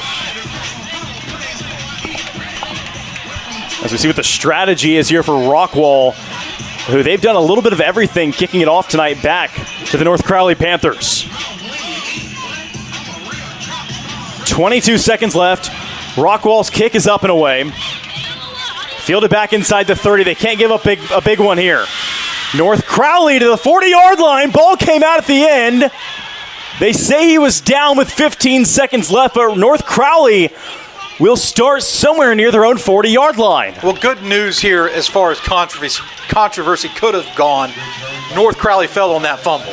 So it was going to be North Crowley's ball no matter what, whether it was called a fumble or not. Very close right there. It looked like the ball could have came out. Obviously up here in the press box, we can't see that, but it was close. Now North Crowley has to go 60 yards in 15 seconds to avoid the first regular season loss of Ray Gates' tenure in year 4. So much on the line here, even in non-district play. 15 seconds to play from their own 40. 1st and 10 North Crowley as they trail by 2. Here's DeMarcus Harris. He fires. That's caught. Down to the 45. They hand it off at the end of the play. They're going to advance it across midfield. Down to 5 seconds. Now they have to call a timeout, and that leaves them just one play. Key point here, though, is I do believe that he has the arm to make this throw. We saw it at the end of the first half. He pushed it in the end zone. Protection is going to be key to give him enough time to power up and throw the ball over 50 yards right here. Or could it be a trick play? 5 seconds left. Well, they were trying to set up the hook and ladder, but the receiver who caught it was getting tackled as he caught the ball and actually did an incredible job to even hand it off to his other receiver. So they kind of still did the hook and ladder, just not how anyone would have drawn it up. But it gets in within striking distance. So North Crowley with 5 seconds on the clock. The Panthers are going to have to go 48 yards to the end zone in one play to avoid the first regular season loss since Ray Gates took over in February of 2022. 4 receivers out wide, 5 seconds left. Harris, as the play is blown dead at the snap, zipped it near side. It was a short completion, Powers. Yeah, quick pass, able to call a timeout before the time ran off the clock. 3 seconds remaining in this game. Gives them a little bit closer to the goal line, but in theory, it's still the same play call that you would have had with 5 seconds. Well, I'm interested to see what the strategy was there with the quick pass. Were they trying a throwback across the field maybe? I'm not sure. I feel like you got two options. You can run a trick play, or you can throw it up to Demarion Mays in the end zone. Either way, I wouldn't second guess it because Demarion Mays averages almost 30 yards a catch. He's got offers to everywhere in the country. He is a physical specimen. But if you want to go a trick play here too, go for something maybe a little more high percentage, I couldn't fault you there. Well, here we go. 1st and 10, North Crowley from the Rockwall 48-yard line. They have 5 seconds. They have one play to go 48 yards to the end zone and score and try to start 4-0. Rockwall trying to hand North Crowley the first regular season loss of Ray Gates' tenure at the helm of the Panthers. Taking the snap is DeMarcus Harris. Harris going to the end zone, looking for Mays. Incomplete. Rockwall wins it 37-35. And they're storming the field, Gavin. If there was ever a time to do it, the time is now. What an incredible game. What an incredible night at Texas high school football. Two of the best teams in DFW, duking it out until the very end. What a night. And Rockwall hands North Crowley not only their first loss since 2023, but the first regular season loss since Ray Gates took over in 2022. Holy Texas high school football, guys. Game loaded with prospects, and it delivered in a huge way. What a program-making statement by Rockwall tonight, knocking off the defending 6A Division I state champion North Crowley Panthers. Credit to Trey Brooks and his squad for a tremendous win, showing perseverance to overcome a double-digit deficit. Well, guys, that leaves us one thing to do. This game, I mean, what else do we say? It was insane. North Crowley drops to 3-1 on the year. Rockwall back to 500 at 2-2. But a defining win so far in 2025 for Trey Brooks and the Rockwall Yellow Jackets. And, guys, we got to name a player of the game here. Good luck is right, Greg Powers. So many special athletes on the field tonight for both schools. For Rockwall, guys, who do we go with? I think there's only one answer, and it's Caden Castro. 12 rushing attempts, 71 yards, 3 touchdowns. Caden Castro tonight was unbelievable. Also, got to shout out Ryan Wiley. 5 receptions, 89 yards, 2 touchdowns. The game-winning touchdown. And this player of the game is brought to you by Elite Source Evaluators, the source for evaluating top athletes, identifying, ranking, projecting top high school players, and providing insight and exposure to help them stand out in the recruiting process.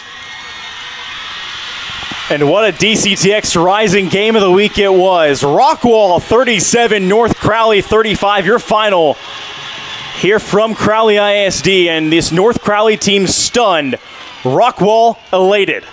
And that'll do it for us here on Dave Campbell's Texan Live, whether you tuned in tonight on TexanLive.com or on YouTube. You can subscribe for more games like these every week until basically Christmas. TexasFootball.com/subscribe for more games just like this. I want to thank our entire crew here tonight in Crowley. I want to thank the recruiting gurus of Greg Powers and Mallory Hartley here for joining us on the broadcast, along with the ever-so-talented Carter Yates, our entire production crew.